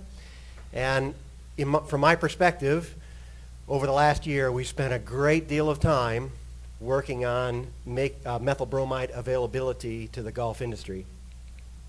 My opinion is that that's a short-lived venture. There's no more pressure on any product within the agricultural world than methyl bromide. And so we're dealing with this is a global issue, not just here in the United States, and it's one of the hottest political issues that there is. So we have the agricultural industries in general, golf turf being one of them, pushing for the use of methyl bromide against the Montreal Protocol Treaty, and it's an extremely hot political potato. And we have an administration that is committed to a climate platform and wants to make methyl bromide go away. So, Greg, you might want to mention, why that is with the ozone, and I mean, it's just a sentence background of why that's a band or. Yes, well, we committed, as well as all developed countries, through the Montreal Protocol, to reduce methyl bromide is an ozone reducing substance, and so we committed to the reduction in the use of those products. Methyl bromide just being one of them. There are others, and all the refrigerants that we now have changed in our lifestyles. So methyl bromide's on that list, and its use is extremely contentious. You will hear a lot from the contractors who have a stockpile and can commit to you that they have enough product and they can commit to your project if you were to contract with them. My opinion is that we could see a break in that at any time within the next year and certainly 2 years. And from my perspective in working on that product, that the available amount of methyl bromide for use is kind of voodoo. Nobody really knows, in my view, how much there is and who has it for use. And I think that contractors that have it are trying to get as much work out of it as possible. And now with this winter that we have had, there are many people that this is going to, push them over to make that decision to regrass and want to use methyl bromide. So the pressure on its use within our sector is going to increase. So that's maybe a long way to answer the question is, it is available now, and you can get a contract to do it. I think that within the next year, the availability for anybody to use it, particularly in this sector, there may just be the hammer come down and that's it. Other options, those that have, Trey can talk certainly about options, but hey, the expense is much higher. Give him the microphone. I told you I wasn't going to do that. Anybody else on the panel have some methyl bromide? The only other option right now is a product called Basamid. And to be quite honest, I will tell you that if Basamid was as good as methyl bromide, we'd be using Basamid, because it's a hell of a lot easier to use, let me assure you. And it's not. That's its number one issue, is that it's not as good. So, we are searching. I don't know that we have anything that I've noticed recently. I have noticed that it's been interesting for me. I've watched the methyl bromide people take their rate down to half of what they used to use and found out that it was just as effective. And of course, the researcher in me says, have you tested a quarter? Have you tested a tenth? Because that could be just as effective as well. Obviously using less and less. So you'll have to stay tuned. But I guess if I was planning a project over the next 12 to 24 months, my advice would be to put an order in. Question from the crowd. Could you maybe, Trey, explain a little more exactly what methyl bromide is and what it does for those of us in the room that maybe is the first time they've heard the term methyl bromide was tonight? Methyl bromide is a soil sterilant. We probably use it in the area of turf grass mainly to sterilize our greens. You might, and the idea is that it can kill, if Roundup kills anything green, but it doesn't kill a seed that's it will not kill a Poa annua seed, for example. So if we went out on a perfectly nice Poa annua green or any green and sprayed it with Roundup, we would kill anything green. If we walked away from that green and just kept watering a month later, the seed bank from annual bluegrass that was in that green would begin to come back. Methyl bromide, on the other hand, is the soil sterilant, so it will kill anything green, plus, by definition, anything that's in the soil. Is it 100% effective at killing everything in the soil? I don't think so, but it does a pretty good job, and we don't have anything that does a better job. So methyl bromide is a soil sterilant. And again, in turf, we use it for that, but we're pale by comparison to the amount of methyl bromide that's used by the greenhouse industry. We are a very, very small player in this, very small. And they don't have an alternative either right now. Thank you. No, it's the same thing with the, just what Trey said. There isn't a good option. The second option is the Basamid. There's some issues with, if you use methyl bromide, it's a contractor comes into the golf course, you contract with him, you don't handle the methyl bromide, he puts it on the greens, the crew puts the tarp on, they take the tarp off when it's safe to seed, and then they leave. If you're going to do the Basamid, there aren't, that I know of, Basamid contractors. You're taking that soil sterilant on yourself to do that. It's a different process. It's not a gas. It's sort of like spreading powdered sugar on your greens. And then you wet the powdered sugar and it turns the sugar into gas, and then you have to keep the green wet. And the risk is, whether it'll happen or not, the risk is if we methyl bromide your greens and it rains, water's going to go off on the tarp because it's waterproof tarp and it's tucked into your green to be waterproof. It's safe if it rains. If you put the Basamid down and you get an unexpected thunderstorm with a gully washer, gosh, that never happens, and they can move. That methyl bromide, that Basamid can move with the water. If it gets into your neighbor's lawn, it's going to kill your neighbor's lawn. If it gets into the water, it's probably going to kill the fish. It can move, and so you're taking a risk. You're taking a chance with the weather for a few days, and that's that's what scares the heck out of people with Basamid. Has it been used successfully? Sure. You can go to Edina Country Club in Minneapolis. When they rebuilt their greens, they did Basamid on all 18 fairways. The weather was perfect. It was great. They've got bent grass fairways. It's, they put a little poannular reducer on it, and their fairways were perfect. I've heard of other people not have that good of luck. It moved into other areas of the golf course. It killed roughs. It moved. So, it's two things that almost do the same thing, and again, it doesn't work quite as well, but the methyl bromide is what we hang our hats on right now. Thanks, Bob. Other option being rebuilding your greens. Now we're talking $500,000 to $1 million.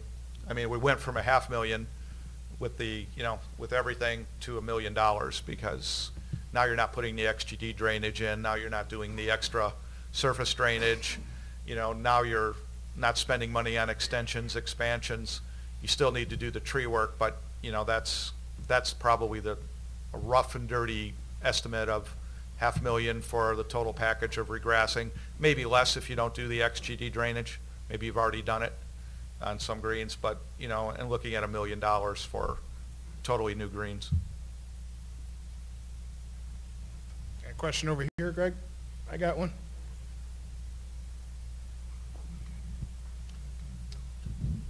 This question actually is more directed towards, I see Dr. Vargas, and Dr. Frank had mentioned the snow mold, and it's pretty prevalent in our area in the mid part of the state, rough, home lawns everywhere. Are you seeing any concerns with the snow mold for any sort of death or kickback that we may have to be concerned with, not only just our greens, but our surrounds, because obviously that's a huge part of our playability as well?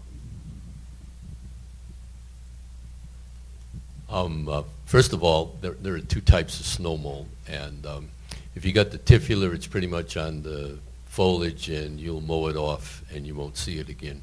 The other one, microdotium patch or pink snow mold, if you have it on low-cut turf like fairways and greens, you will totally lose that turf. It will kill it. Okay.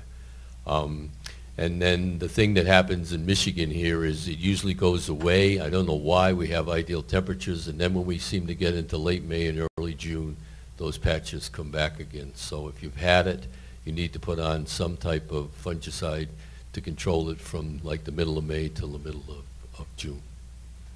In fact, not telling tales out of school, but the year you had the U.S. Open here, about a week before you had the U.S. Open here at Oakland Hills, you got blasted with that on your greens. And the superintendent at the time basically used a fungicide called 4, which has a green dye in it, and dyed those greens green so they look green on television. So it does come in Michigan in late May and early June. I was here, Joe. It was, the golfers noticed it, you know, because pink snow mold, if the greens are wet and you're mowing in 2 directions, you can pick up the spores on the, you can spread that disease, and if it's active, you know, you could see little cross patterns because they were double cutting in 2 directions, and you'd see little streaks. From outside the ropes, you couldn't see a thing. But a couple golfers did notice and say, geez, there's some streaks on the green, and I think that was practice rounds. It was the day before practice rounds on the Sunday. We treated the greens for snow mold on 96 Open. Greg?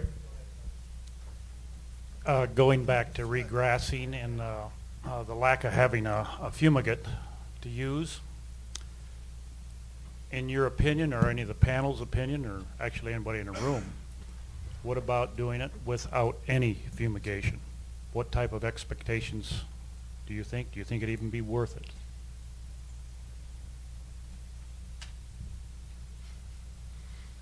Stunned silence. I mean, is the question round up your greens and then seed? Is that the question? Put that microphone down to Joe. Or strip aside. We have an answer over here from Dr. Vargas, I think. Thank you, I Joe. get the Could easy Dr. one. I get the Vargas easy introduce ones, himself? yeah.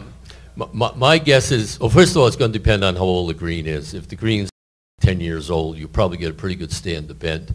If the green's 20, 30, 40, 50 years old with that POA seed bank, and all you do is put Roundup on, you're pretty much going to get it back at least 50-50, if not 60-70% POA annual.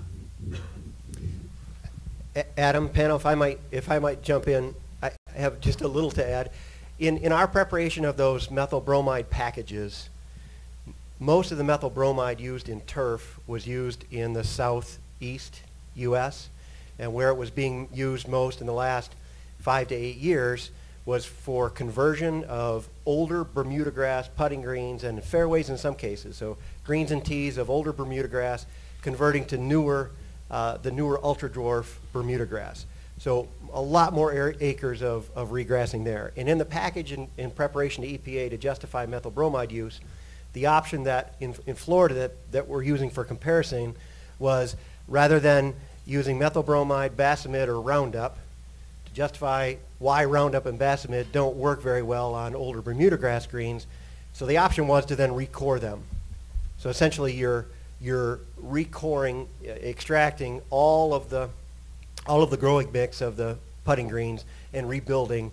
So at that time you had the opportunity to put in new drainage, new soil media, recontour, and then sprig the, and of course the cost justification was about 3 to 4 times more to do that operation to essentially rebuild the greens. Thanks, Greg. Any questions over here? Yeah, I have a question for you, Steve. You guys snow blow all the greens on the south, is that correct? Yeah, Throughout correct. the winter. And I was out there today, and so was Greg and Trey, and they look great. What kind of, and I know that you presented on this a few years ago at the Troy Golf Club, but what kind of, how often do you do it? How much labor do you have? Can you give a quick rundown on how Sure. you guys handle that here? So on the south course, we've typically, if we get snow, we'll remove it. And I want to say up front, that's what works for us. And 2 blocks down the road, it may not work. It just has happened to work for us since 1999 when we started removing snow. So every time it snows, we will watch the forecast. And if it stays, in the mid-20s, low 20s, we'll probably leave the snow on as an insulating blanket. More often than not, we'll remove it regardless of the temperature. So that has worked for us. That has, for 15 years or so,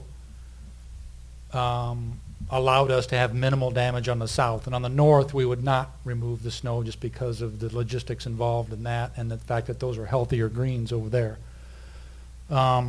So this year, we removed the snow in that January 8th, 9th, 10th time frame of that storm that everybody was talking about. We went out and removed that snow, which was incredibly labor intensive to do that. And it took us, the guys are here, 2 days, 3 days to get that completely done. The downside, as Bob said earlier, is we didn't know that it was going to be, you know, Arctic weather almost 10 to 20 days after that for a period of a month. So we opened the south greens to no ice damage, but we also opened them to, you know, the one day it was 18 below with 20 mile an hour winds, 40 below wind chill. So, you know, it's like you've heard. As it turns out, I think was a good call because I think the south greens are fine. But you know, annual bluegrass that can survive 40 below is pretty amazing annual bluegrass. So part of it, I think, maybe is a little luck on our part. You wouldn't expect annual bluegrass to make it through 18 below zero, but it did, apparently, we think. So for us, it works. And the annual bluegrass that's here has been here for a long time. Yeah, I mean, a lot of these are original greens, more or less, you know, been overseeded, but yeah, so. Thanks, Steve. So if anybody wants to buy the cores from Steve's Greens to sprig into their greens, you can have Oakland Hills Greens who probably sell you the cores after his aerification process. Some cores from Steve and some plots from Kevin, and you'll be all set. Taking orders. There you go. I had a question. If there's just, I'm curious with anybody in the audience, whether they're a member or a superintendent, if anybody's out there can grab the microphone. How are people communicating?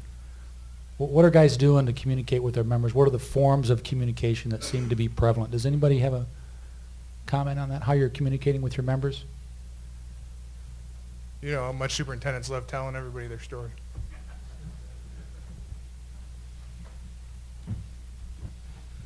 I can tell you that at our club in Clio, we communicate through email. We have a 90% sign-up rate. We send through MailChimp, through myself, communicating with Dave, our superintendent. We prepare documents. We share a lot of your documents, but we communicate through direct contact, and it's been very good for us.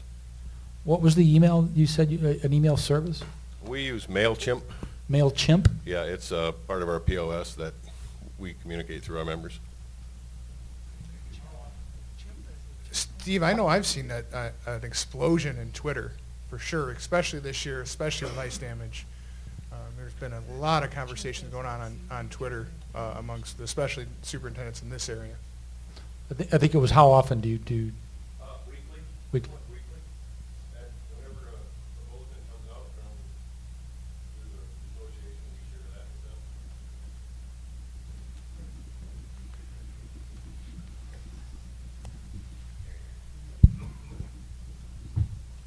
I'm from Crystal Downs. I'm the past green chairman. And we use our monthly newsletter. And fortunately, we've been able to devote 6 to 8 pages every month to Green Committee issues to communicate with the members. And our superintendent, Mike Morris, also is a very computer savvy person and has built a great blog. And we've had limited success at getting members to use the blog, but we're very hopeful that it'll be a good communication source because you can basically have unlimited amounts of information. Yeah, I would say on our blog is, the members could respond, but it's minimal impact. But the Twitter seems to be, I have more people like at least signing up and following that than I do the blog. Does anybody else on this side want to share their communication strategies? Here we go. We got somebody down here.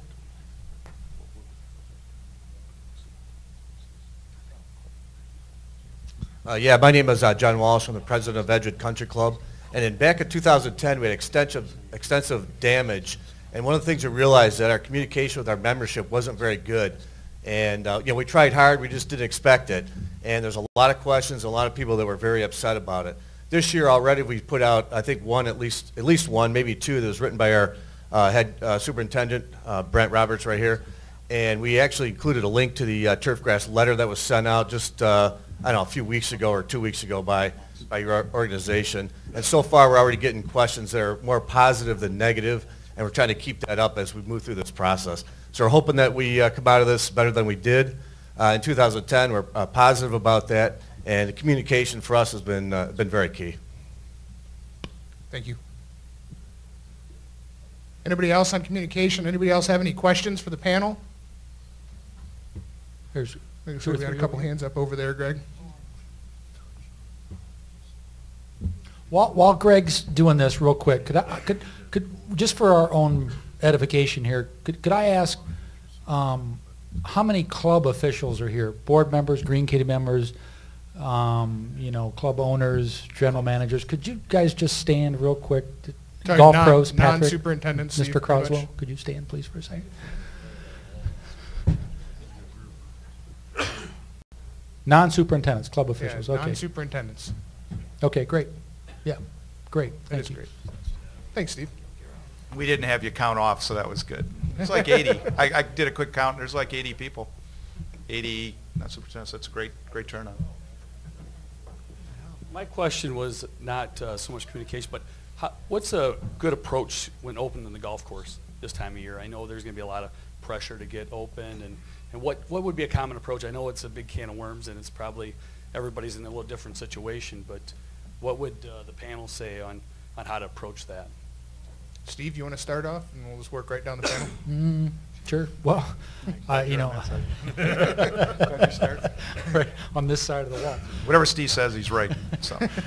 Well, I think, you know, I don't know that I have a good answer on that. I think it's unique to each location. You know, there's obviously more pressure to open on revenue-driven facilities, you know, and the public sector is going to be more driven to open, and you might, you know, those facilities are going to maybe have to look the other way on some things. Those are decisions that they have to make in their own world. Our approach is, you know, here it might be unique. You know, our approach here is we're fortunate to work at a place that recognizes we have a great asset, and they're always focused on protecting the asset, not just the golf course, but the entire asset. So there's pressure to open here at Oakland Hills, I can guarantee you, pressure including earlier tonight. When are we going to open? But I'm getting the wink over here. But in my case is I'm fortunate because they will listen to the superintendent and the staff, and if we need to stay closed a little longer, they'll do that. But I don't have a date right now, but it's.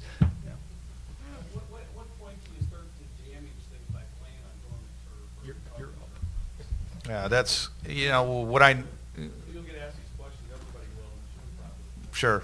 You know, and Kevin's question was, at what point, you know, if you have damage, are we probably setting back our recovery process? When is it, you know, we're losing more than we're gaining by playing? And it's just so different from course to course. I've noticed just a huge difference between the amount of green up on the several courses I've visited. You know, just yesterday, today, from Chicago, a few courses. I'll visit a couple more in Chicago tomorrow on my way back to Wisconsin. But, you know, the greens, even almost from north to south here, there's a difference. I mean, this is pretty darn green here. I mean, and I haven't seen that on some of the other golf courses. So that might be a week of difference to know yet. You know, I think for sure this year, it's going to be another couple weeks before we know where we stand, before we can even do anything. Some people have covers on greens, not because they want to seed already, but they want to see what the extent of the injury is, just to warm up a little bit, get it to green up and be able to warn and give early warning to the golfers and say, this is what we have to deal with. We don't know that yet. So, and I agree. I know how hard it is to play. There's nothing worse than I go into a golf course and say, you know, you really need to play a temporary green. That's the dirtiest word I can ever say. At any golf course, public, private, parks course, you know, you need to play 2 temporary greens. And the only reason I say that is because over the years, I've seen the recovery when you can cover and seed and raise the height of cut and do what you need to do to get that bent grass to come in, or the poa annua if you're trying to encourage that, to get that to establish in the springtime when it's cool. I mean, to stay off of that it makes a huge difference. Again, 2 to 3 weeks difference. As Trey mentioned before, it's like a baby. You know, you have to feed the baby with the fertilizer. You've got to feed the baby with the water. And how do you open the golf course or have an outing or allow this? And when you think about, as a superintendent, you think about how did I establish that practice, that new practice putting green? How many times did I water that a day? If it was even going to be a little bit dry out, it may be 4 or 5 times a day. You don't do that when that green is open to play. You think you do. I'll hit it at noon and I maybe hit it before I go. But if there's members and there's golfers on it, you're not doing what you need to do. And what I see a failure is, you know, 2 things in the recovery process. It's not raising your height of cut or going too quickly. Everybody sees all that bent grass come into all your little air fire holes or your grooves or your channels, and everybody's excited. And then 3 weeks later, it's all gone. Well, you're mowing at 150 or 140 or 130. You think you're mowing high because your normal cutting height is 1,000. So you think you're way up there, but you would never start that high if it was in brand new green. So you need to start high and water. And, you know, on that hand, when people do that, it's usually out of play. That gives you the opportunity to do that. You raise the soil temperatures with the cover. You know, you can't play it if you got a cover on it. You can water it as much as you need it, and you can raise the height of cut. And if you don't have those factors like the checklist Trey had up there, you need that checklist to get your grass to recover quickly. Some people, hey, you know, if it takes, I've got a green, 5 of my greens are 50% good and 50% dead, and I can put a hole, I can put 3 hole locations on that good side, and I cannot lose revenue, I'll do it. You know, that's worth it. It's a cost issue. So, but I know that if you take it out of play, if there's extensive damage, you're setting yourself back by 2 or 3 weeks of having really good greens, but that's going to vary from maybe your club has a lot of people that don't play until June. You know, maybe another club, a lot of people come in early May. Some people maybe, you know, I've been to courses where July and August are the peak months. So you have to, that's where it's individualized for every golf course. You want it to be nice when most of the people there and your events and your special events and your championships and your invitationals, that's what I think you want to key in on.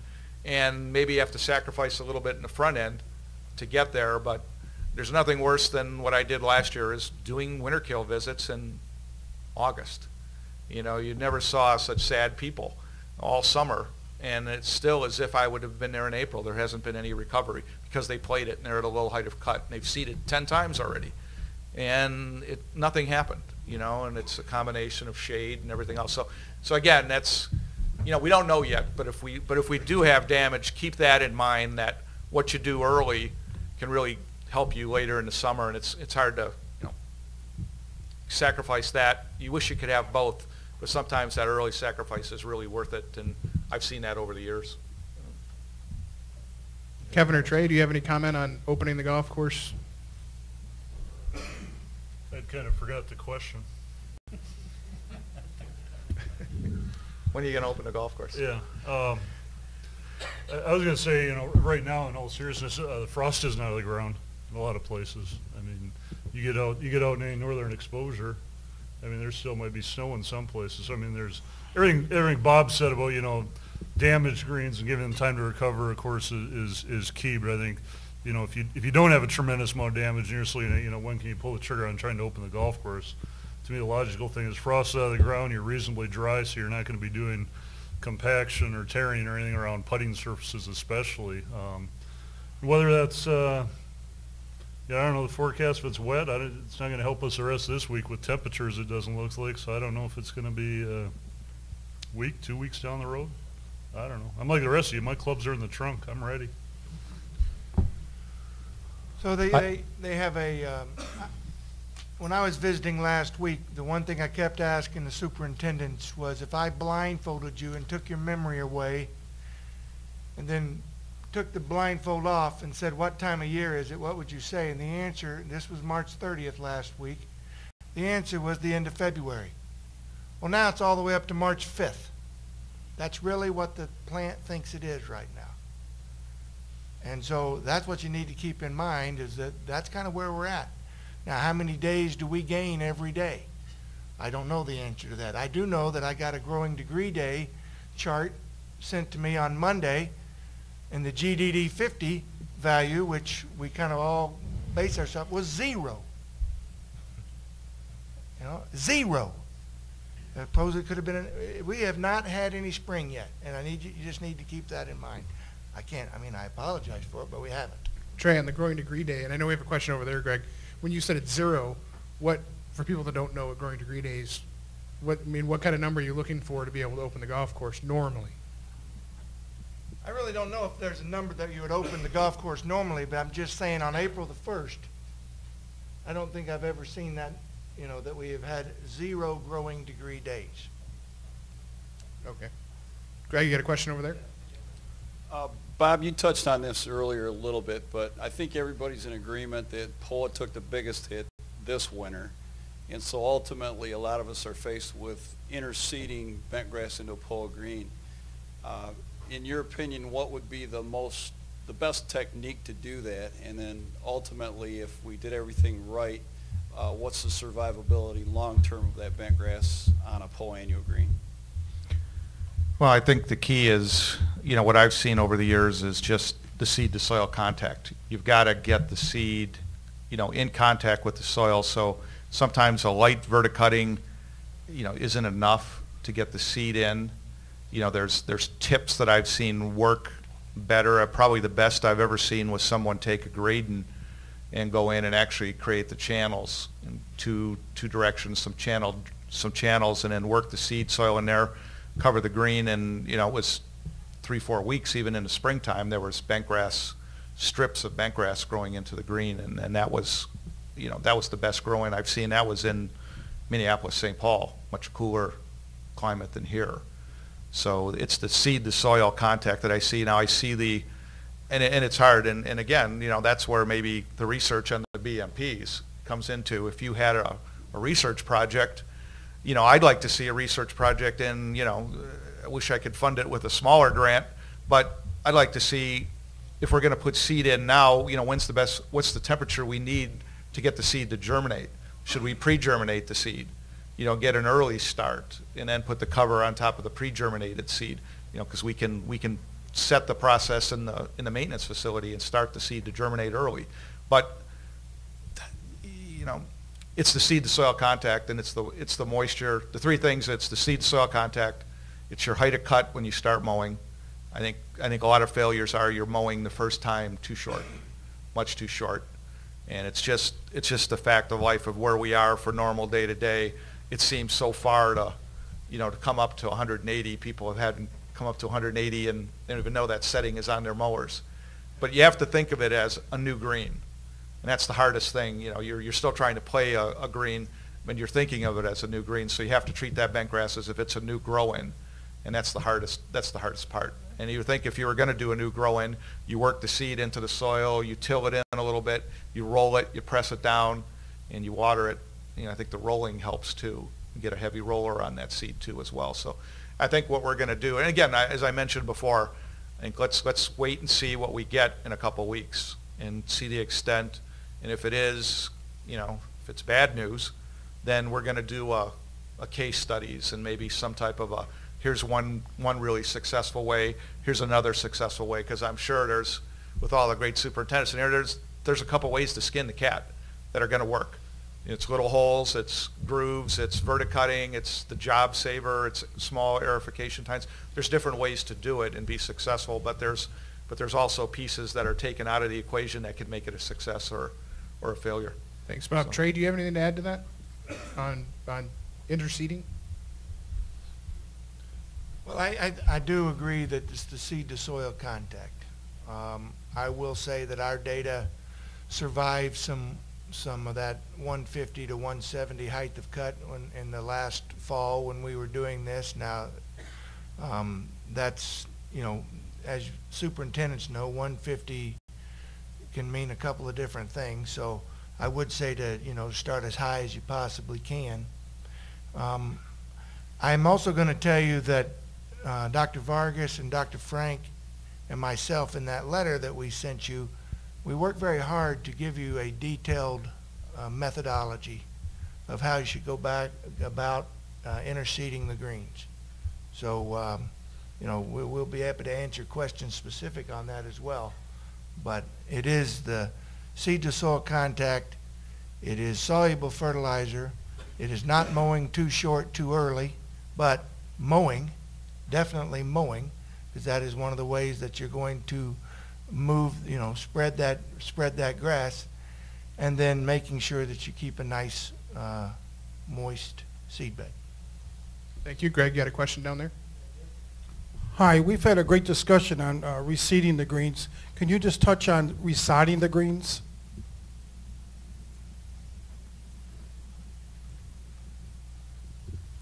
Wow, nobody wants to talk about when that. When you resod, I think that, you know, most of you, that probably is an area that most of you have probably as much experience as we do, in that there's always areas of the green that you're resodding. So I think you know the rules. I said the number one rule for resodding for me is making sure the soils are compatible, because if they're not, you're going to have to deal with that. And that is just simply making sure that the water's going to be able to drain from one soil to the other. And, you know, realizing that if you can't do that, I understand that, but be ready to deal with that through co-cultivation and modifying that soil.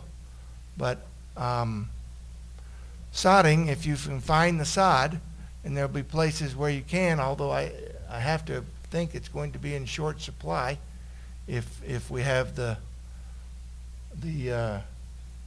widespread disasters that somebody is predicting. I got to think that a lot of people are going to want the same sod supply, but the compatibility is the key to me. I think if you got, you know, if you have poannual greens and you have a poannual nursery, that certainly makes it a little bit easier to do that patchwork. Yeah, I think as you go out east, it's sodding for whatever reasons in the Midwest for rebuilding greens. I mean, we always recommend seeding here, but as you go to the East Coast, perhaps it's just the availability of some really high quality washed sod that are contracted. You can find the varieties that you want. You make that order, and the sod's available when you want to, you know, renovate your greens. It's actually much more common to sod greens on the East Coast, and basically it's the availability of really, really, really high quality sod.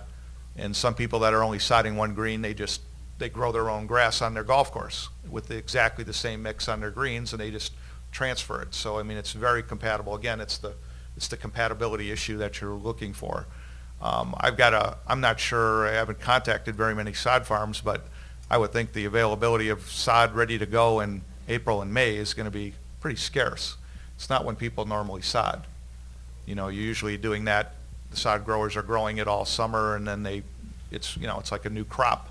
It's, you know, we're not going to get cherries in April. You know, we're going to get them in July and August. So there may not be any around. And, you know, although I have seen some really, in the Detroit area, some really successful people that have had a history of winter damage.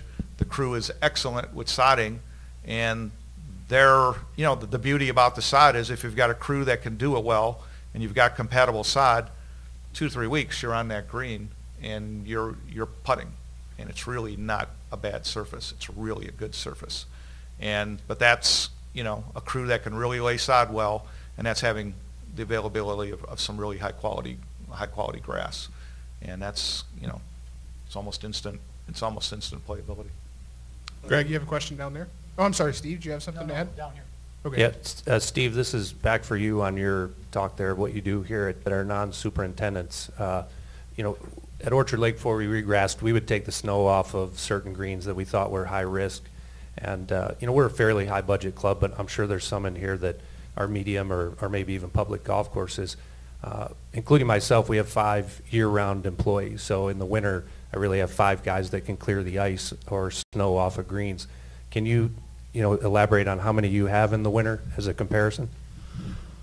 Total staff, all in, including me, would be, depending on the year, around 12. Some years 13. If we're approaching a tournament, we might go up to 14 or 15.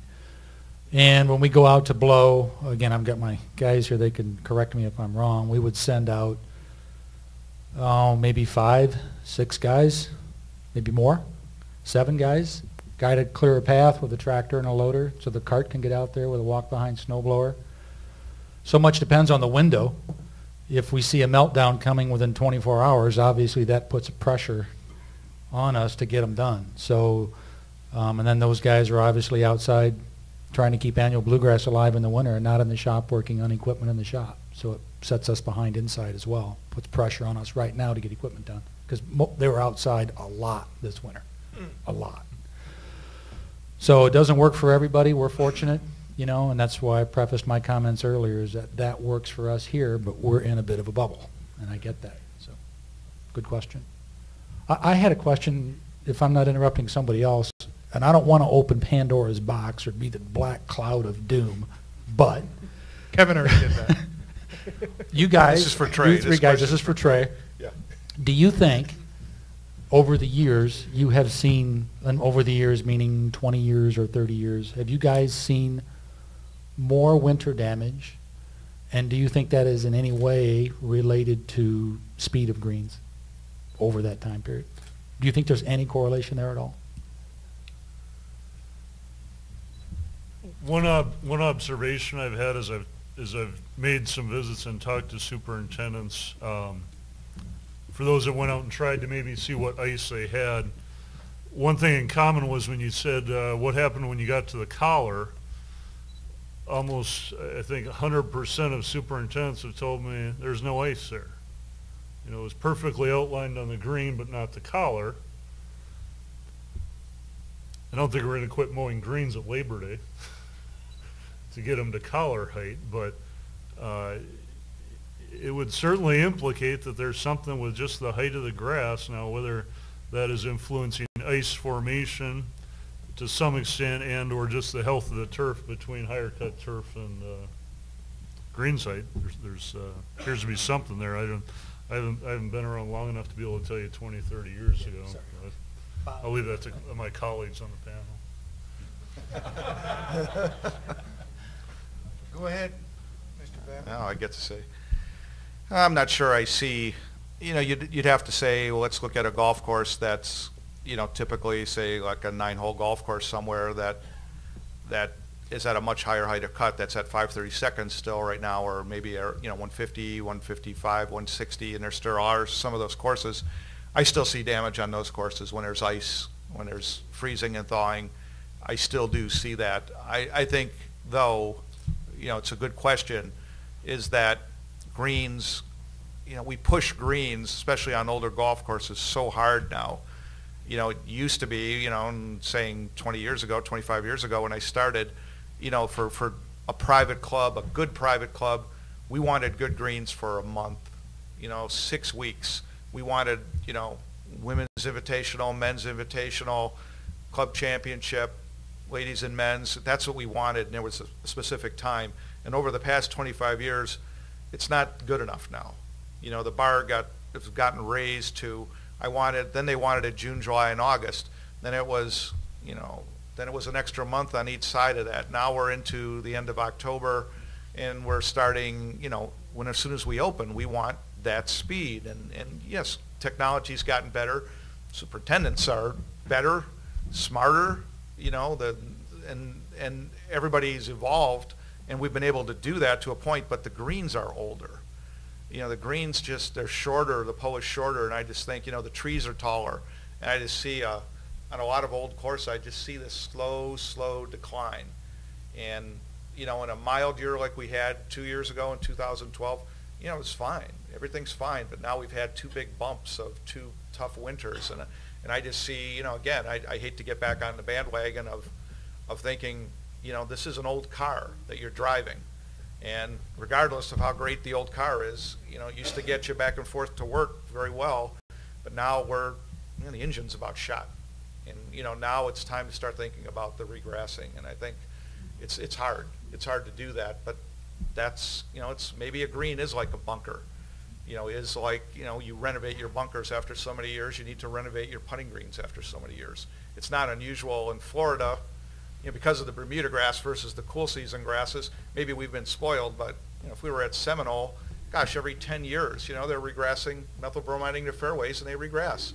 And every 10 years, they regrass their greens when they got common Bermuda grass in their better Bermuda grass. And it was nothing to regrass. Up here, we've you know, we've been insulated from that with Poa greens. I mean, we've got great Poa greens. How old are the South Course Poa greens? I mean, they're, you know, we have plenty of examples of great greens, but I think in general, as a group of courses, the courses are getting old, and you know, I see what goes on in Chicago, and there's 40 to 50 clubs that have old clubs that have regressed, and they're not regretting it.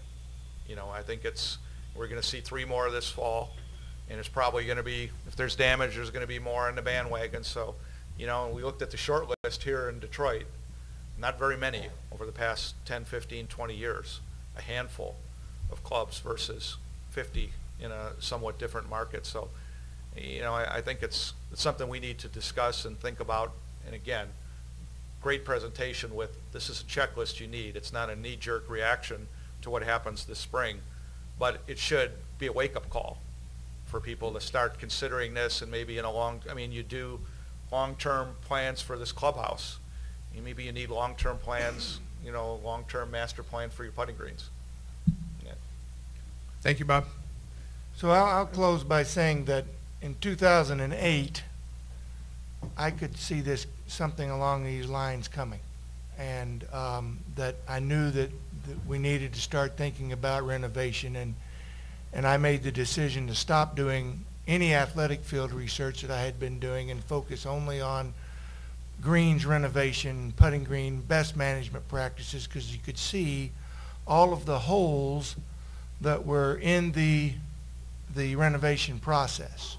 What was the best seeding rate? What was the best way to get these greens open the quickest? Because as we all know, you know, the difference in Florida is that the 3 months of the year that the crappiest times to play is when they do the renovation.